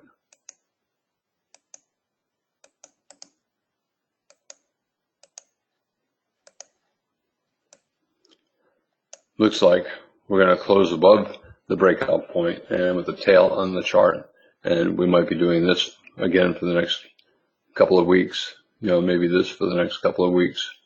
I think it's more likely that we go down here than it is that we go the same distance up. Bulls 2 legs down, 54, 57, but a bear bar 57, forcing traders to buy fairly high up. And looks like the bears are mostly scalping. 54 high, it fell 6 ticks. It had to fall 5 ticks for the bears to make money. You have some limit order bulls buying 54 low, betting on a very tight range. We may drop below 49, may get down to the 37 low, but I think 70% chance we will not fall below the 35 low. We might get to it and form a perfect double bottom. Yesterday we had a double bottom here and then a triple bottom here.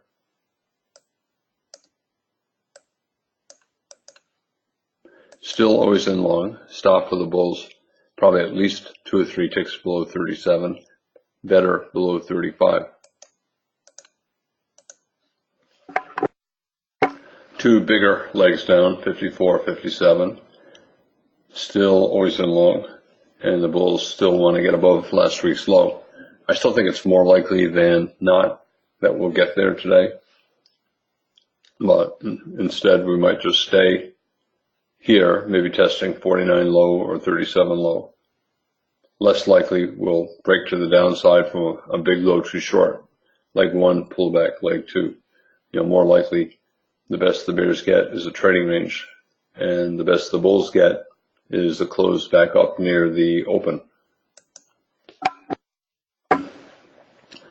Suppose it's a bull inside bar, two legs down, 54, 57, always in long.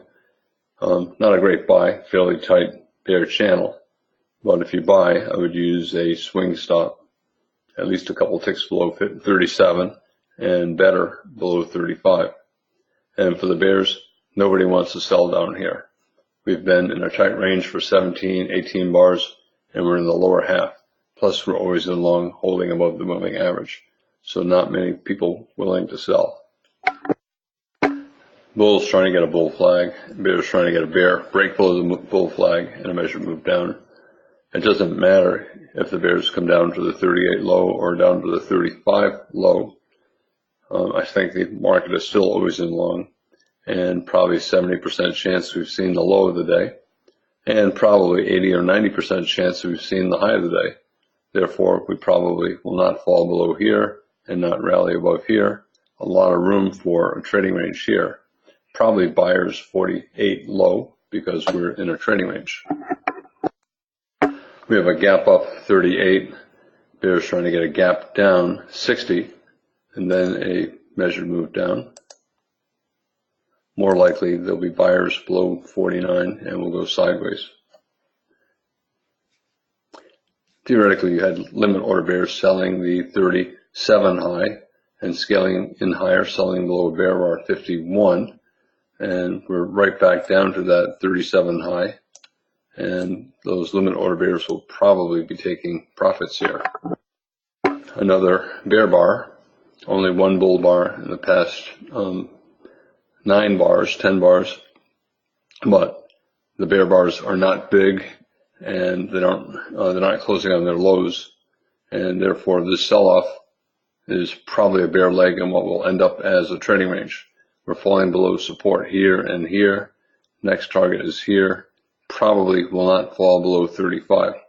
I would like it to fall below 35 because I want the day to close on its low below support, the August high, but with two big reversals up, I think that is not likely. I'm holding puts and put spreads, and I make more money the more bearish the day is. However, the two reversals up are strong enough. We're close enough to the magnet of last week's low, probably not going much lower. We're in the buy zone, the bottom of a 20 bar tight range. Can stop order bulls buy above 61? This is probably more limit order trading. Bulls buying below bars using wide stops, scaling in. Can bears sell down here? Stop above 55 or 51? I would not. You can argue that we've had a lot of bear bars and maybe we'll break below the 35 low, but the odds are against it. I would treat it more like a trading range. Look to see if we get some kind of a micro double bottom for a buy for a scalp and only sell rallies. If we break below 35, I'll change my mind. It might become sell to close and we could end up falling for a measured move down. We have a double top neckline, so we could fall for 8 points further, but not likely, more likely trading range. Limit order bulls buying 49 low, 1 point lower, probably will make money. Stop order bull 62, really a tight sell-off. I'm thinking more in terms of limit orders. For the bulls, failed breakout, 37 low, breakout test, the 35 buy signal bar high, and a trading range. We're in the bottom half, so probably better only to look to buy here and not sell closes. When you're in the bottom half, it's better to look to buy. If we break strongly below 35, and then the market's no longer in a trading range, then it's in a bear trend, and traders will sell for any reason, like at the market, like through here. More likely that's not going to happen. More likely we're looking for some kind of a bottom to the current sell-off and then another bounce.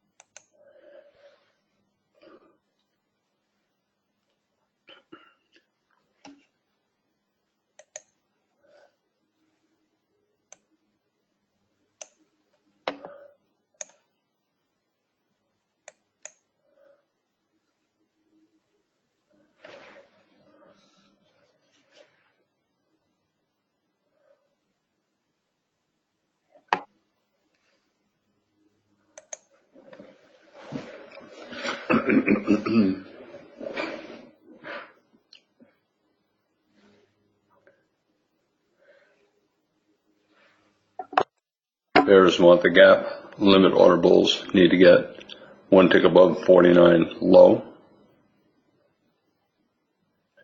Because the market's been in a trading range since bar 20 or so, and especially since bar 40 or so, the odds are the gap will close and limit order bulls will make money. And the bears are hesitant to sell down here. We have a bear bar. We have 6 consecutive bear bars, but we're in the bottom half of a trading range, and it's a low probability sell at the 62 high. The bears have a gap 49 low, but the odds are the gap will close. For the bears, we broke below 49, and 63 is a pullback. 63 is therefore a low one short, a breakout pullback short, but not many bears will take that short because of the absence of big consecutive bear bars. We sold off for 12 bars, and we have consecutive bear bars, but not consecutive big bear bars closing on their lows. The sell-off looks more like a bear leg in a trading range, and the market is right now searching for the bottom of the range. 60-61 might be strong enough for a little bit more down, but the odds are we'll hold above the 35 low.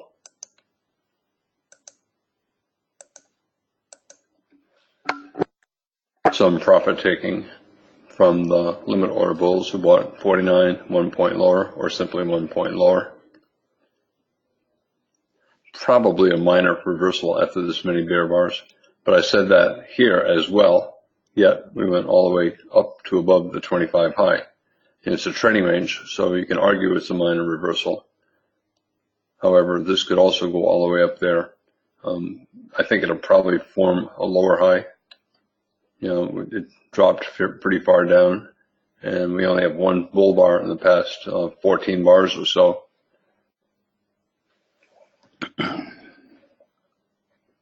Would I sell down here? No. The market's been in a trading range for a lot of bars, and I rarely will sell in the bottom half of a trading range. I'm looking to buy with limit orders. There are probably buyers below 64 as well. And to sell, I want to be up in the top half of the range.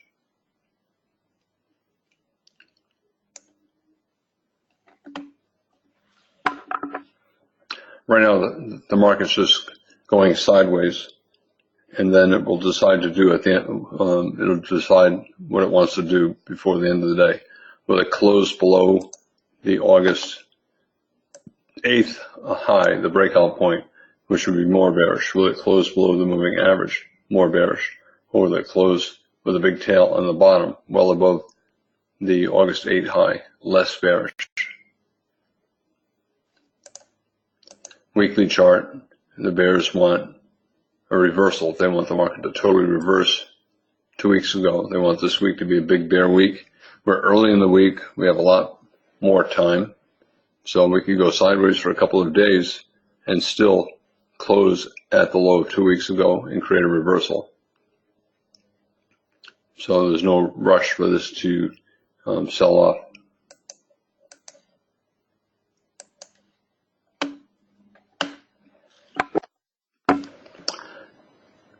The bulls bought about a 50% pullback of this rally, and the bears might sell 50% pullback of that sell-off.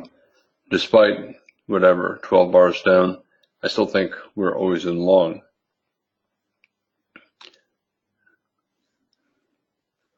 A lot of the bulls scalped out. They bought 49 low, 1 point lower, 57 low, 1 point lower. So you have bulls selling here, and very tight channel. The bulls would like to buy some kind of a double bottom, and the bears might sell, but I would not. I still think we're always in long, and I'd rather be selling up near the top of the range. It's still, I don't know if it's a 50% chance that we get back up to last week's low, but there's still a reasonable chance. Maybe it's 40% chance we get back up to last week's low by the end of the day. Most likely, we're going to stay sideways in this lower range. We have an upper range Friday and then a breakout in a lower range.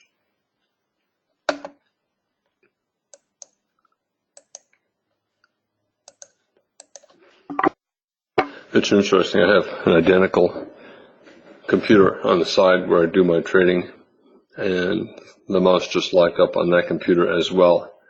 I was thinking that the mouse locked up on this computer, maybe to go to webinar, which I think is not a great program. I think it's not written all that well. However, on my other computer, I do not have go to webinar, and it's still locked up. By the way, I went to Whole Foods Market the other day. Data request failing, so it might be an internet issue. But anyway, the point I was making is I went to Whole Foods the other day, and Amazon now owns Whole Foods. So they talked about some price reductions. What I was surprised to see was walking around, they had several wine displays, and they had a whole bunch of wine for $2.99 a bottle. And some of you may be thinking that, that's kind of like Trader Joe's. Trader Joe's used to have $2 bottles of wine, Charles Schwab wine. People would call it $2 Chuck. And Charles Schwab raised their wine price, I think, to $2.49 or something like that. And it looks like Amazon is going directly after Trader Joe's by having a comparably priced wine. And I bought a bottle of it over the weekend just to see, I like to go wine tasting, where I live. One of the reasons I live here is, Napa is 75 miles away, and which is beautiful, but there are 100 other wineries within an hour of my house. Some are only 5 minutes away, and it's just a very pleasant thing to do. And a lot of them are very beautiful grounds and beautiful views, and it's a pleasant thing to do on the weekend. But I don't like fancy wine or expensive wine. When I go to the wineries, I'm going mainly for the view, and therefore I am not offended by $2 Chuck. So $2 bottles of wine does not, I'm not embarrassed to say that I like $2 Chuck. My sisters think I'm crazy. They like nicer wine, but I can't, in terms of value, is $100 bottle of wine 50 times more pleasurable to me than a $2 bottle of wine? And the answer is no. I grew up poor, and $2 Chuck, it's not bad. Obviously I like other wine better, but it's not bad. I tried the Amazon equivalent over the weekend, and I was surprised that it too is not bad. Anyway, the point that I'm making with this is everyone considers Whole Foods Market to be an expensive store, and I really admire Jeff Bezos. There are some really great people in industry, in tech, for example. Jeff Bezos, I think, is as good as it gets. Bill Gates has been very good.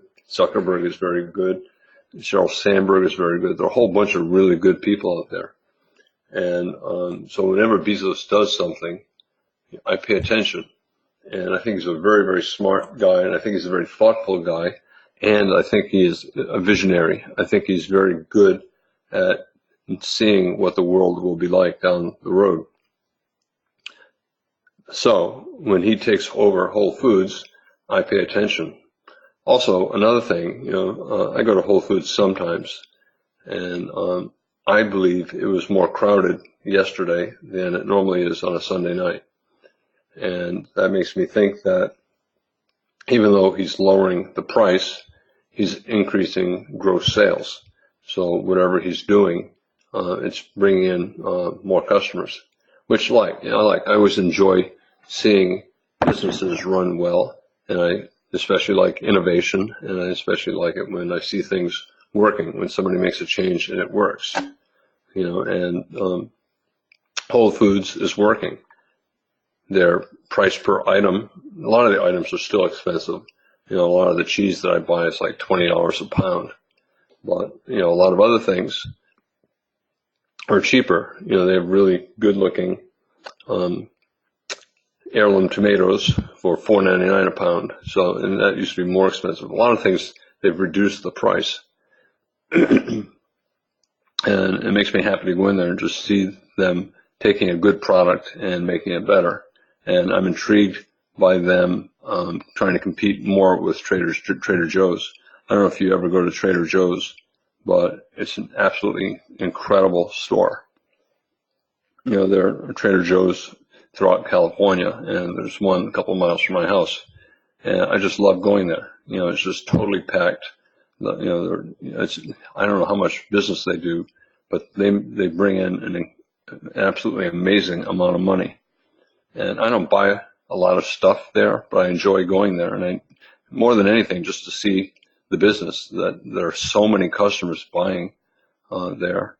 And now I'm looking at Whole Foods, and I believe that they're trying to copy Trader Joe's somewhat. Trader Joe's is basically a cheap version of Whole Foods, and it looks like Whole Foods is lowering prices, trying to take part of the Trader Joe's market. And it'll be interesting to see how it plays out. Will Amazon reduce the quality to the point that customers are dissatisfied and they stop shopping there? I do not think so. Or will the price reduction start taking customers from Trader Joe's, which I think is more likely. All right, so we have a lower high, head and shoulders top, left shoulder head, right shoulder, higher lows. You can call it a triangle. We're clearly in breakout mode. I can draw it this way. I can draw it that way. But we're clearly in breakout mode, and the range now is getting pretty tight. When it gets tight like this, I tend to trade less. I did buy below 49. I did scale in lower, and I've already scalped out. I did not go short at the 49 low or the 57 low, so I'm back to flat. I still think we're always in long, and the market might wait until the final 30 minutes to decide whether we're going to get above the resistance of last week's low or below the support of the August 8 high.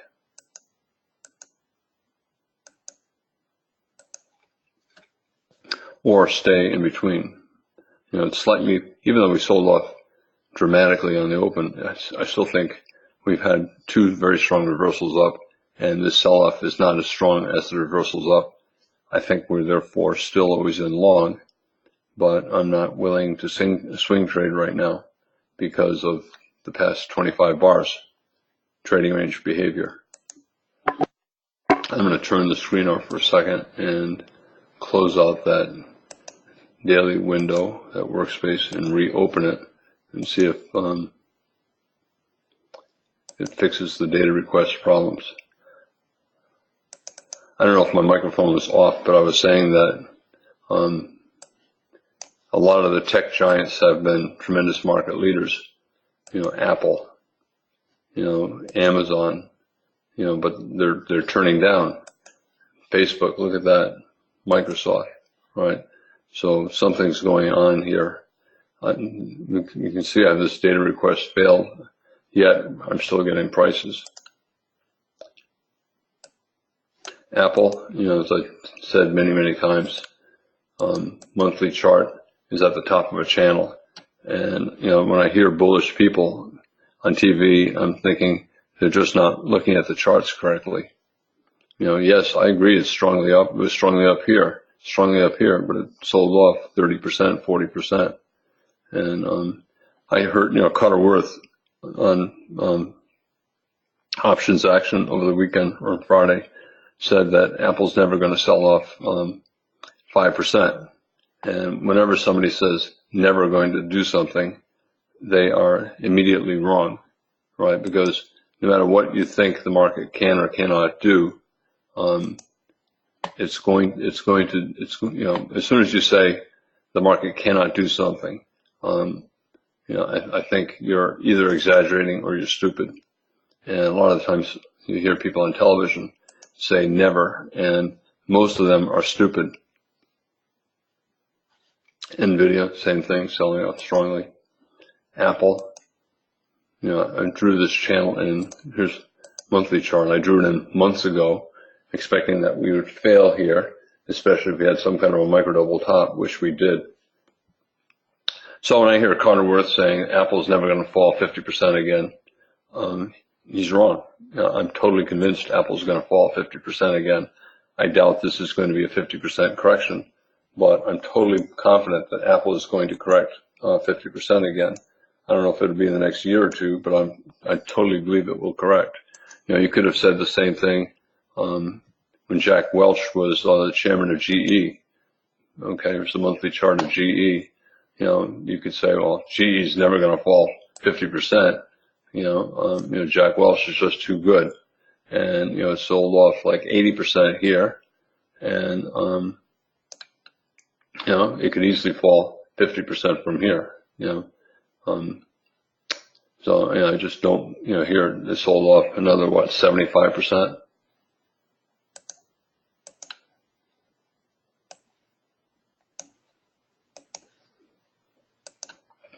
Really difficult to do anything right here unless you're willing to trade with limit orders with a bullish bias. When I say limit orders with a bullish bias, it means that it's a limit order market, but we're always in long, and it's probably slightly easier to make money looking for limit order buys than for limit order sells. Well, the bears, they have a strong sell-off and then a two-legged pullback, and they view this as a breakout of a big low two bear flag, but that is not a strong looking breakout. I think it's more likely a pullback from this reversal and therefore a wedge bull flag.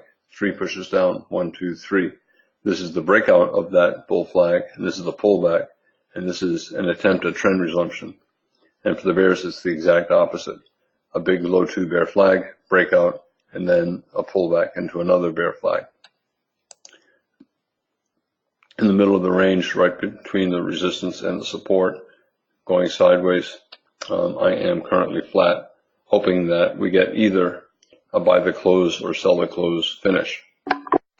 The bears want a lower high, a low 266, but more of a limit order market. 3 bull bars, 66, bulls bought below. Bears might sell 66 high, 67 high. I did not. What about buying the 69 or 70 low? I think too high up, plus it's a low two. Trading ranges often have a lot of two-legged moves. 1 pullback 2, 1 pullback 2, 1 pullback 2, 1 pullback 2, 1 pullback 2, 1 pullback 2. A lot of times when they're happening, they don't look like two-legged moves. It looks like the market is going to do something else. But at the end of the day, you print the chart out and you say, oh my gosh, it just kept making two-legged moves and reversing all day. One of the hallmarks of a trading range. Some trading ranges have a lot of three-legged moves, a lot of wedge moves. Today is more of a two-legged move day. even though you can argue a lot of the things are wedges, parabolic wedge down here, and then, wedge rally, 1, 2, 3 here.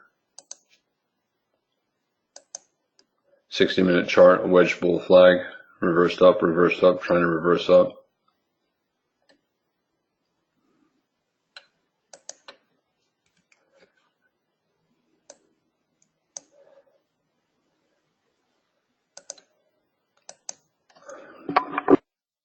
Low 2, but really been a very quiet market for the past 30 bars, right? Not a good looking stop entry market, especially entering with stops in the middle of the range. Low 2 short, but middle of a triangle, just above the moving average. 2 dojis, always in long. I think low probability sell below 70, but it's probably higher up than most bulls want to buy. And so there's a lack of interest in trading. Not a good sell, not a good buy. And the result is small bars going sideways.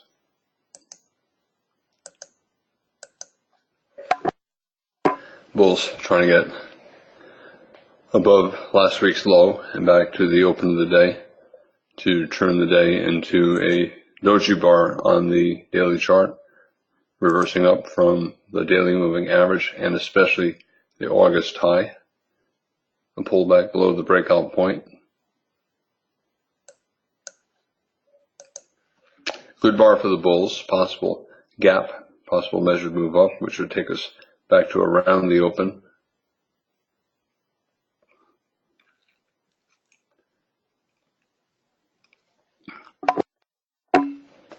Not a great buy, right? One of the tricky things about buy the close finishes is that by the time you decide it's buy the close, you're 2 or 3 bars in, and buy the close rallies usually last about 5 bars or so. So there's really not much opportunity to make money, and risk happens fast. Remember on Friday I said it was buy the close, but I would be really careful. You have to be able to make very quick decisions, and it sold off almost 3 points in 6 seconds.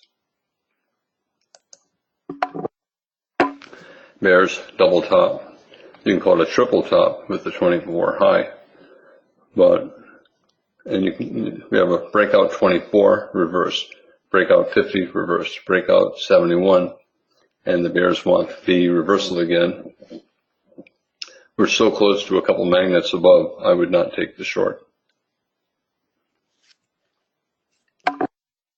Similar to 25 and 51, a failed bull breakout, second leg trap, but odds are buyers below. Not a great looking buy. You're buying at the top of a 4-hour trading range, but there are magnets above, and it's, do the bulls get out below 72? I think it's probably okay to get out of longs if you're long. I'm in scalping mode, so I'm buying pullbacks, and I'm not buying rallies, and I'm not selling rallies right now. So right now I'm trapped out. It looks like we're probably going to get to the low of last week, maybe the open of the week, a couple of points higher, but I don't think we're going to go much higher than that. It makes it hard to do anything right here. 71 strong enough for at least a small second leg up. Possible measured move up. Takes us to around the open of the day. The bulls want the day to have a bull body, so they want the close to be above the open. Bulls very close to the targets. Bears are selling, trying to prevent the bulls from closing the day above the open. And the bears also want the day to close below the last week's low. I think right now, even though we're always in long, I think we will not close above the open of the day. I think the day will probably have a bear body like it did over here and here. So reversal, but not all that strong. Stop entry bears here. I don't see how to take the short. Maybe if we get a bear IOI on the next bar, maybe there'll be a small short at the end.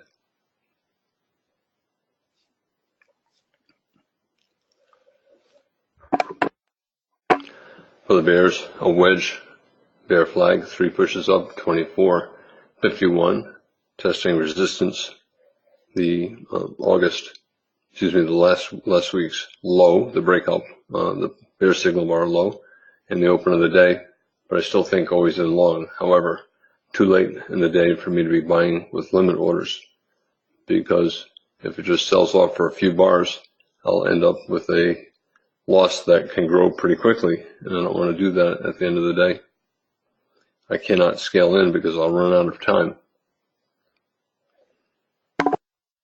Not buy the close, not yet sell the close, probably mostly sideways here. Nested wedge, but not a good buy the close rally. If I were doing anything here, I probably would place a limit order to sell, but at last week's low, but there's still so little time left in the day. I'm not willing to do the sell.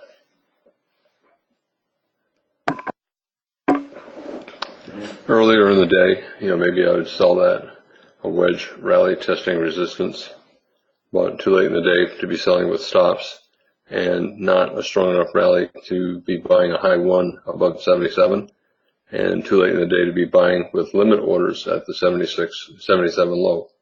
So best choice, I think, is flat. Bulls trying to get back to the open of the day to put a bull body on the daily chart.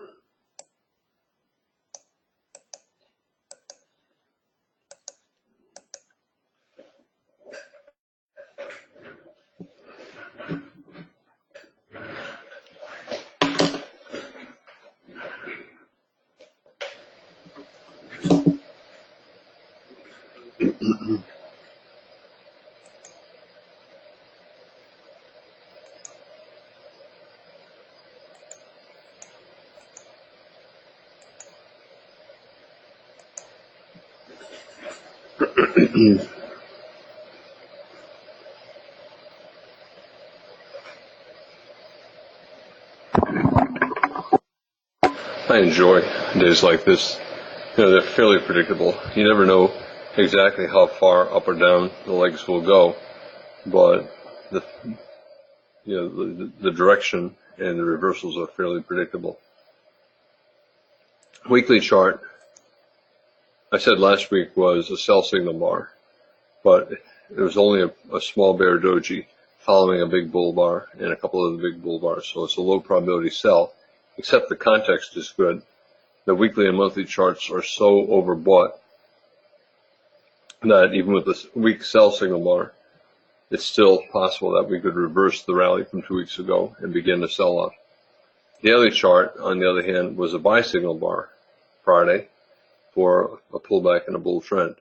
And past 8 or 9 days have all been sideways. We sold off below the bottom of the range and then rallied up back to the middle of the range, back to around the open of the day. You can see, here's the open of the day. At the start of the day, we began with limit order trading. We broke to the upside on 8 and then 9 and 10 bull bars, probably buyers below. But as I said at the time, we've had a lot of second leg traps lately where you get these strong breakouts and then the market just reverses. I still thought the day would probably be a trading range day, but I was wondering about last week's low. Would we get there? And then, on 11, 12, 13, 3 consecutive bear bars, a lot of the bulls who bought would get out, and then we collapsed on 14, tried to reverse up above last week's low on 15, but the bulls could not do it. We broke strongly to the downside on 17 and got vacuumed down to support on the daily chart, the August high. We rallied up strong enough so that the best the bears probably would get was a trading range. So big down, big up. I thought it was going to be a trending trading range over a couple of days, upper range, brief bear breakout for a few bars, and then a lower range. 60% chance you get back above the low of the upper range, which we're doing here at the end of the day. When we reverse up again a second time at the August high, I thought we would try to get back up above last week's low. I said that a lot of times when you trigger a sell signal on a daily chart or a weekly chart. For that matter, on the 60-minute chart, a lot of times the market will trigger the sell or a buy, but let's talk about a sell, and then reverse back up above the sell signal bar low. And then later on, many bars later, it triggers the sell signal again.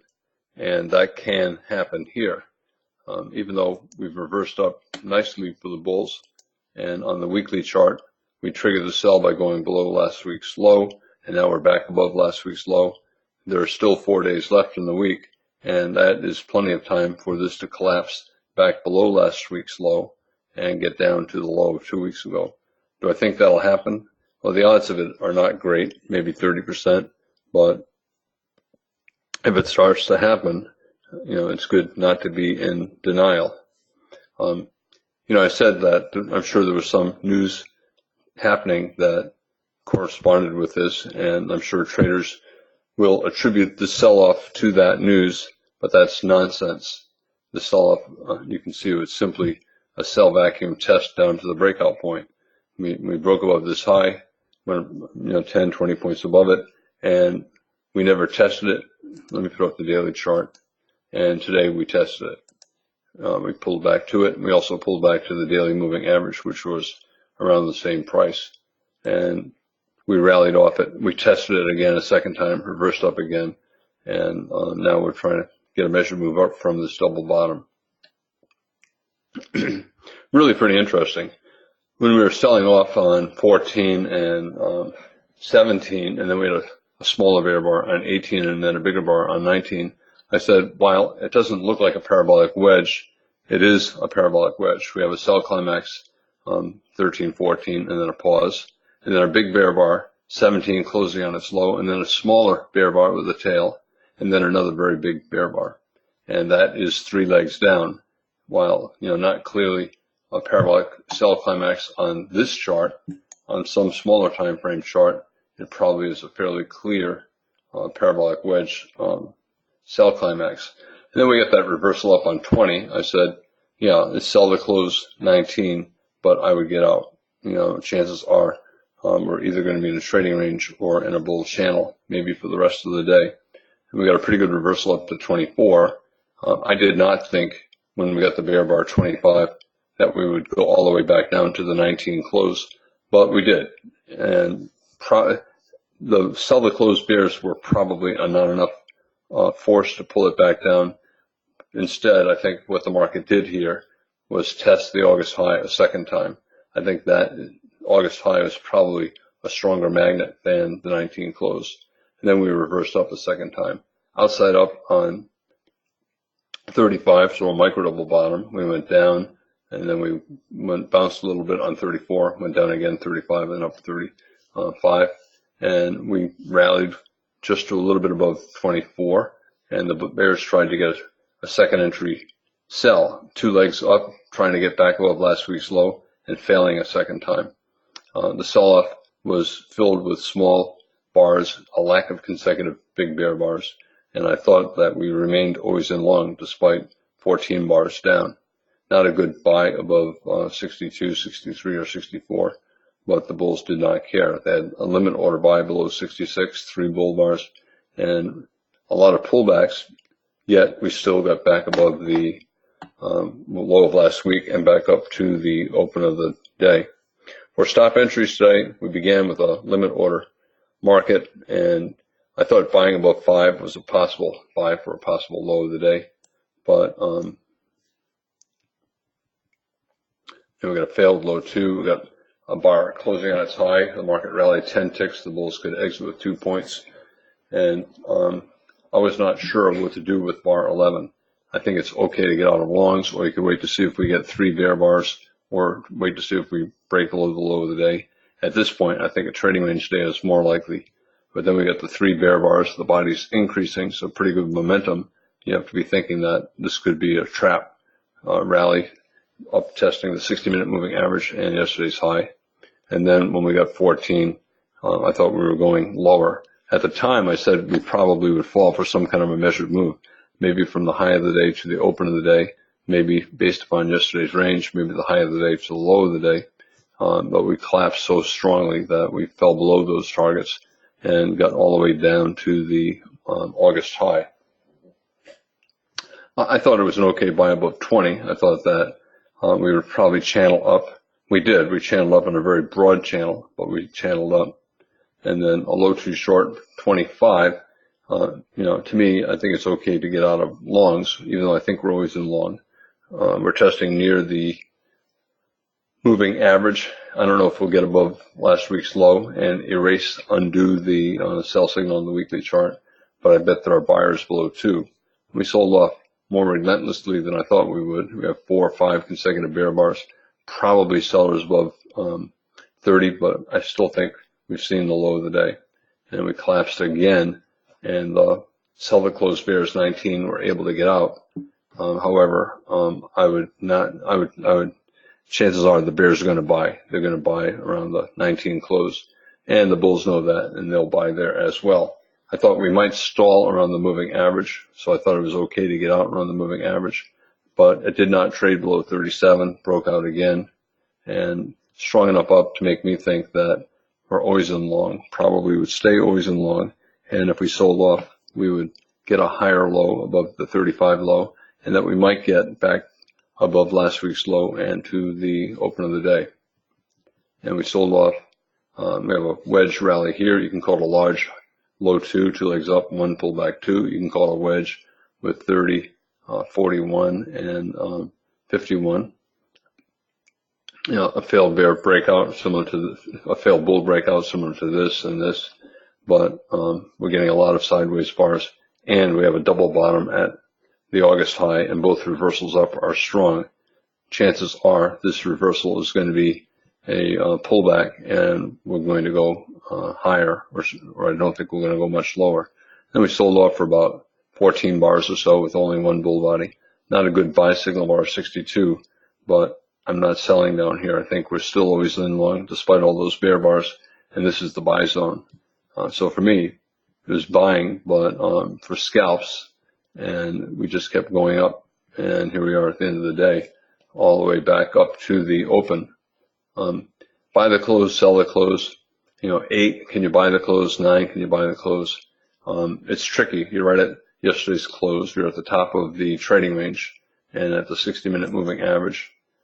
So technically it's buy the close, but I would get out below 11 or on the close of the third bear bar, 13, and you can see the bulls panicked out on 14. It was probably sell the close on 14, maybe 13, and then clearly down here. And then when we had this third big bear bar, 19, I said I would not sell. It was probably a parabolic wedge sell vacuum test of support. And if anything, the market was probably going to bounce. It's always possible that we could have collapsed, but I thought it was more likely that we had a parabolic wedge sell-off, and this was going to be a 2-day trending trading range day. Trading range, bear breakout, trading range, and then we got back above yesterday's low. Is it buy the close 21? I thought we were back to always in long 21, but it's hard to hold long when you're up near the moving average. I thought the first reversal up was minor because the sell-off was so strong. I thought we would get some kind of a test down and try to get a double bottom or a higher low major trend reversal. Sell the close 27. I don't know if you want. To me, I think this is going to be a bear leg in a trading range. I did not think we would come all the way down to the 19 low and let the sell the close bears out. But as I said, I think we did that because the market wanted to test the August high again. It was probably back to always in long by the close 37. And then up here, I would stop buying closes. You can see everybody stopped buying when we got near that 24 high. We have a double bottom. Traders thought we might get a lower high, double top, and then maybe a triangle. And then here, I would not sell. Here, it's not really a buy the close market. Limit orders, start of the day, limit order trading, really tight range. And you got the sell the close bears 19, clearly disappointed by 20, but a lot of them will still sell more higher. However, their stop is probably above 14, maybe even above 11, so I would not do that. Probably buyers below 22, probably sellers above 29 after 5 bear bars, probably buyers below 34. And you can see we went up a lot of bars without a pullback. We've got a bunch of dojis here, limit order market. The bears made money above 43, above 45. Bulls will probably buy below. And then over here, we have two bear bars here, maybe sellers above, tight range, 40, 54, four bear bars, maybe sellers above. I would rather be buying below bars, maybe below 49, maybe below 57, maybe below 37, stop down here. Three bull bars here, probably buyers below. Low too short, 70. I don't know, I think we're always in long. We might try to get up to the open of the day. In fact, we are above the open of the day, and I ended up not trading this last part. Anyway, pretty impressive day, pretty good day. If you remember, when we were having all of these quiet days over here, I said it's going to stop. And algorithms that once a critical mass of algorithms all switch to limit order trading, there won't be enough dollars, institutional dollars, taking the other side of the trades, and we'll start to get big swings. And we did there. And then again today. Where do we go from here? Well, for the bulls, it's really important on the daily chart.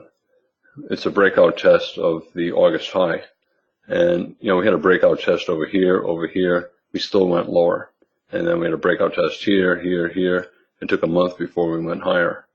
I've been saying that we could easily go sideways here for more than a month before we test down, if we're going to test down. It's also possible that we do not test down and that we just keep going up. But we have 11 months in a bull micro channel, 11 months where every low is at or above the low of the prior bar. That is so unusual that it's not likely to last much longer. So sometime in the next 1, 2, or 3 months, I expect a low to get below the low of the prior month. And that will take at least a 50-point pullback to accomplish that, because these bars are about 50 points tall.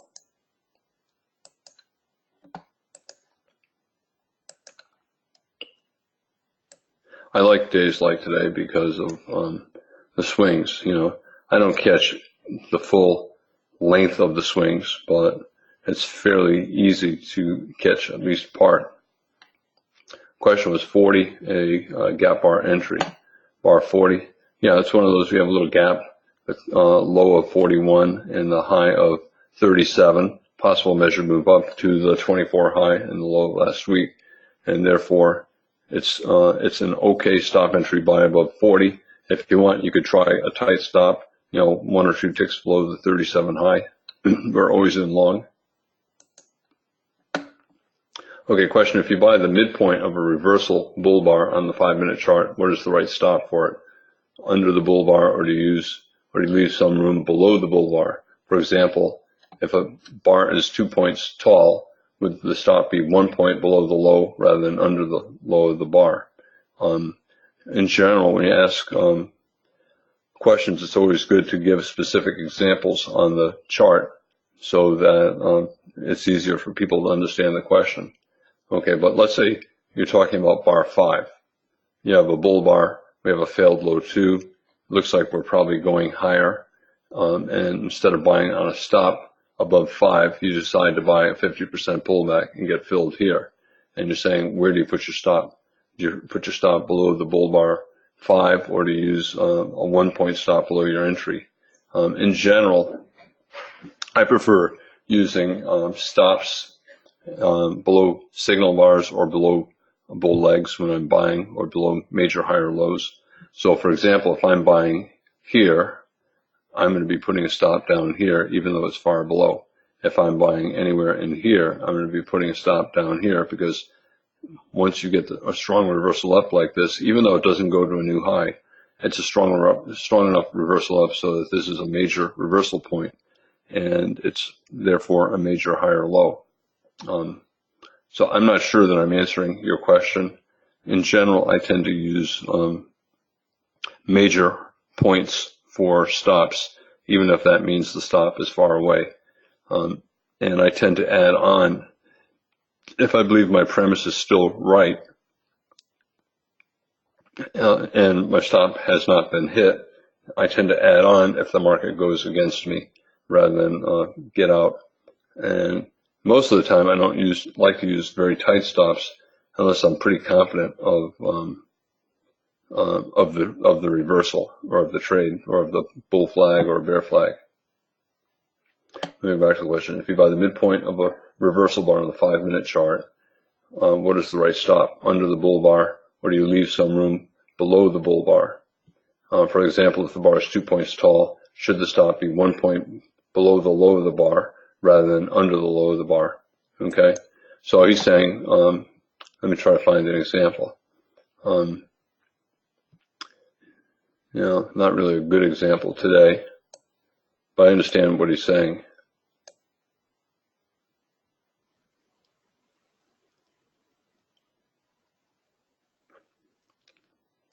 Well, let's say this, okay? So let's say he buys above 6, and he's pretty confident that we're not going to go below this bar. Therefore, should he put his stop 1 tick below 6, or should he use a wider stop, 4, 5, or 6 ticks below 6? In a situation like that, if I am putting a stop more than 1 tick below 6, I think about it from the perspective of the bears. The bears selling on a stop below 6 need it to fall 6 ticks down. If I'm betting the market's going up, the stop order bears who sell below 6 should not make money, which means it should not fall 6 ticks below 6. So if anything, I'd be putting a stop 6 or 10 ticks below 6. If I was confident that we were not going to go below here, and let's say I did not want to put a stop all the way down here, I probably would put a stop maybe 6 ticks below 6. On the other hand, this is, I think at the time I said it's better to get a second entry buy. So had I bought that, I probably would be looking to buy more below 6 rather than getting stopped out below 6. On the other hand, buying above 12, you have a double bottom and a higher low. If I'm buying above 12, it's a second entry buy. I do not want it to fall below 11. So if I buy above 12, now that we have a double bottom, if this is good, it should not fall below 11. So I would get stopped out 1 tick below 11, maybe 1 tick below 12. And if I got stopped out and it reversed up, maybe I'd buy again. That would be a failed breakout below a double bottom. Usually if the market tries to do something twice, it should work. If it does not work and falls below the signal bar of the double bottom, I assume my premise is wrong, my idea is wrong, and I get out. I just, even if it means a loss.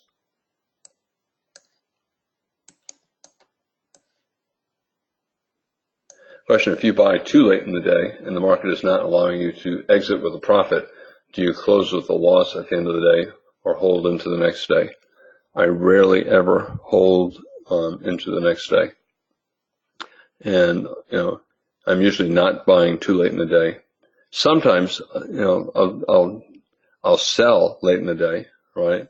So sometimes if I think the rally is climactic and there's good resistance above and a strong magnet below, I might sell at the end of the day, looking for a pullback. But, with a strong reversal up like this is not the kind of day that I'll do it.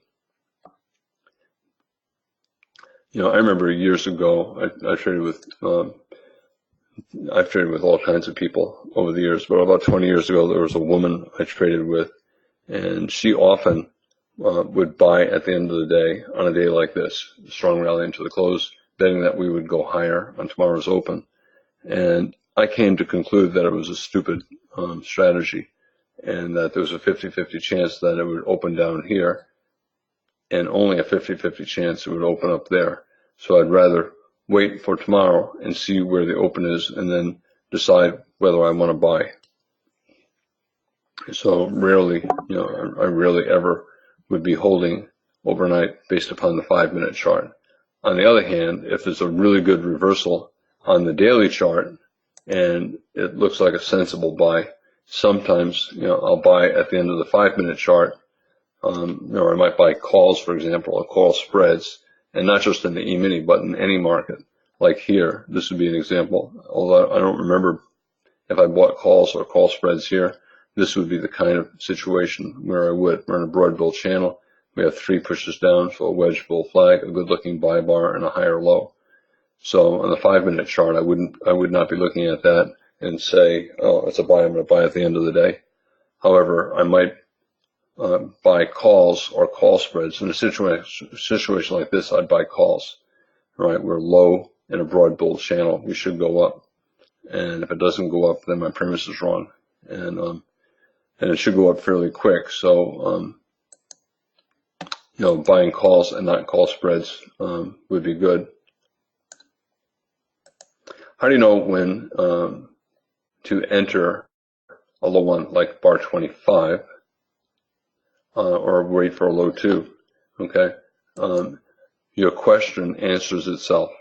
Okay, whenever I am not sure about an entry, I wait for a second entry, and and so when in doubt, just wait. And that's exactly what I was talking about over here.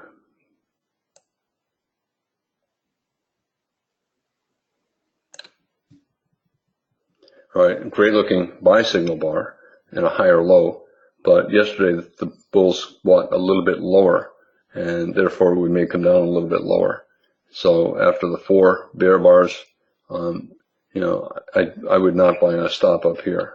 It may be the low of the day. I don't think we're going to go a lot lower. They bought aggressively 5 times here the day before, but we may go a little bit lower. So if I'm in doubt and I'm looking for a stop entry buy, I would rather take a second stop entry buy, like here. So when in doubt, it's usually better to take second entries. A lot of times you'll get strong legs up or down, and if ever you're in doubt, here, first entry, should I take that or should I take a second entry? Tight bear channel, not much buying pressure up here. I'd rather take a second entry. And the opposite's true of rallies, right? If a rally does not look like a good sell, it's usually better to wait for a second entry. Okay, Al, what do you think about the crude oil chart? If you've been looking at energy, everything is going up on energy. Here's Exxon Mobil reversing up. Halliburton, very strong reversal up. Anadarko strongly up. Devon Energy strongly up. EOG strongly up. So those companies are going up because people believe they're going to make more money, and they're in the crude oil industry. And if crude oil keeps falling, that means there's no demand for it, and these companies are not going to be making money. So if they're going up sharply, they're betting that crude oil is not going to fall very far. Head and shoulders bottom. You got a left shoulder here, head right here, right shoulder here. We have you can call it a higher low, major trend reversal. You got a bear channel, and instead of going down to a new low, we're breaking above the top of the channel. Daily chart. Weekly chart, tight trading range, but a higher low. Do I think we're going to break strongly above the top of the range? No. Most rallies and tight trading ranges fail. Most trading ranges last indefinitely. They're constantly trying to break to new lows, and the new lows fail, and they constantly try to break to new highs, and the new highs fail. So this rally probably will test the top of the trading range and then have a leg down. Here we had 3 legs down, 1, pull back 2, pull back 3. Here we may get 2 or 3 legs up, 1, pull back 2, pull back 3, up to the top of the range. Weekly chart. Monthly chart, again, a tight trading range. Is this a higher low major trend reversal on the monthly chart? Okay, you know the answer. Okay, we have a very tight bear trend, and we have a 3-bar rally, not major, so this is a minor reversal up. Is this enough bars sideways for a major reversal? I don't know. I don't see a lot of big bull bars here, and therefore I think this is probably a bull leg in a trading range. If we suddenly get 1 or 2 big bull bars, I will change my mind. If we get 4 or 5 consecutive bull bars like this, I will change my mind. But without that, more likely this is a tight range, and we'll get near the top of the range and then test back down. There's a psychological significance to 50, right? It's a big round number like 100. And you always hear on television people talking about all the different energy companies. They can't make money if crude oil is below 50, but as long as it stays above 50, they can make money. And, who knows? I think that's a bunch of crap. And they're just looking at the chart and thinking, oh, 50 is a big round number. And therefore, maybe companies need to, need oil to be above 50 to make money. That's nonsense. Do you think it's that some coincidence just happens that all the companies need $50? Why not $47? Why not $58? Why exactly $50? They're just, they don't know what they're talking about. They're just picking a number out of the hat, saying that, we've been going sideways for about a year around $50. Therefore, companies probably need $50 oil to make money. They don't know what they're talking about. To me, this looks like a sideways market. We went sideways here for 5 years in a broader range. Lower price, so you'd expect the range to be smaller. On a percentage basis, the height of this might be the same as that. This was around $100, right? And we had a $20 range. This is around $50, and we have a $10 range. So 20% range here, 20% range here, and lots of reversals, right? And instead of a bull breakout, we have a bear breakout. And we're getting a lot of reversals here. And to me, it looks like a trading range and no sign on the monthly chart that we're about to break out. You hear everyone talking about up. There's only one direction the crude oil market can go, and that's up. Nobody's talking about down. Nobody's talking about, well, Al, can't this be a bear flag? And can't we fall for a measure move down and get down to 25? How many people you hear on television talking about crude oil at 25? Zero, right? All they're talking about is, it can't fall below 50. Maybe it gets down to 40, but, we're probably going higher. I don't think you can say that, right? We're in a tight trading range, and that means it's just as likely that we're going to get a bear breakout down to 30 as it is that we'll get a bull breakout up to 70. And, right now we're in a bull leg, for a few months, but before that we were in a bear leg for a bunch of months. And until we get a breakout, there's no breakout. Whenever the market is going up, they always put the bulls on television saying, oh yeah, it's going to go up to 60, 70, maybe back to 100. Whenever it's going down, they put the bears on saying, oh, I knew that rally was going to fail. It's going to test back down to 30. And it's nonsense. The reason the market is doing this is because it's balanced. This is the range where traders believe the price should be. And if it goes up a little bit, bulls find it too expensive. They stop buying. The bears feel like it's good value to sell. They sell. And whenever it goes down to the bottom of the range, the bears say, oh, I don't want to sell down there. And they buy back their shorts. And the bulls say, oh, it's the bottom of the range. It'll probably bounce. I'll buy down there. And that's what's happening here. And the clowns that they put on television, you cannot make money listening to what they say about the price of crude oil. However, on the crude oil stocks, let me put up a daily chart. ExxonMobil, that's a strong enough leg up so that when we sell off, we'll probably form a higher low. So we'll probably get a second leg. And that's true for all of these energy stocks. Okay. We're at the top of a range. We might sell off deeply, maybe to this gap, but it doesn't matter. That's a strong enough rally so that we'll probably get a higher low. Maybe we'll pull back down to this level over the next few months. But if we do, we'll probably find buyers there. Okay. Pretty good day for the bulls. We're not getting significant bear bodies over the past month. However, we're at a critical price, and I keep going back to how overbought the weekly chart and monthly charts are. Now I'm more impressed with how overbought the monthly chart is.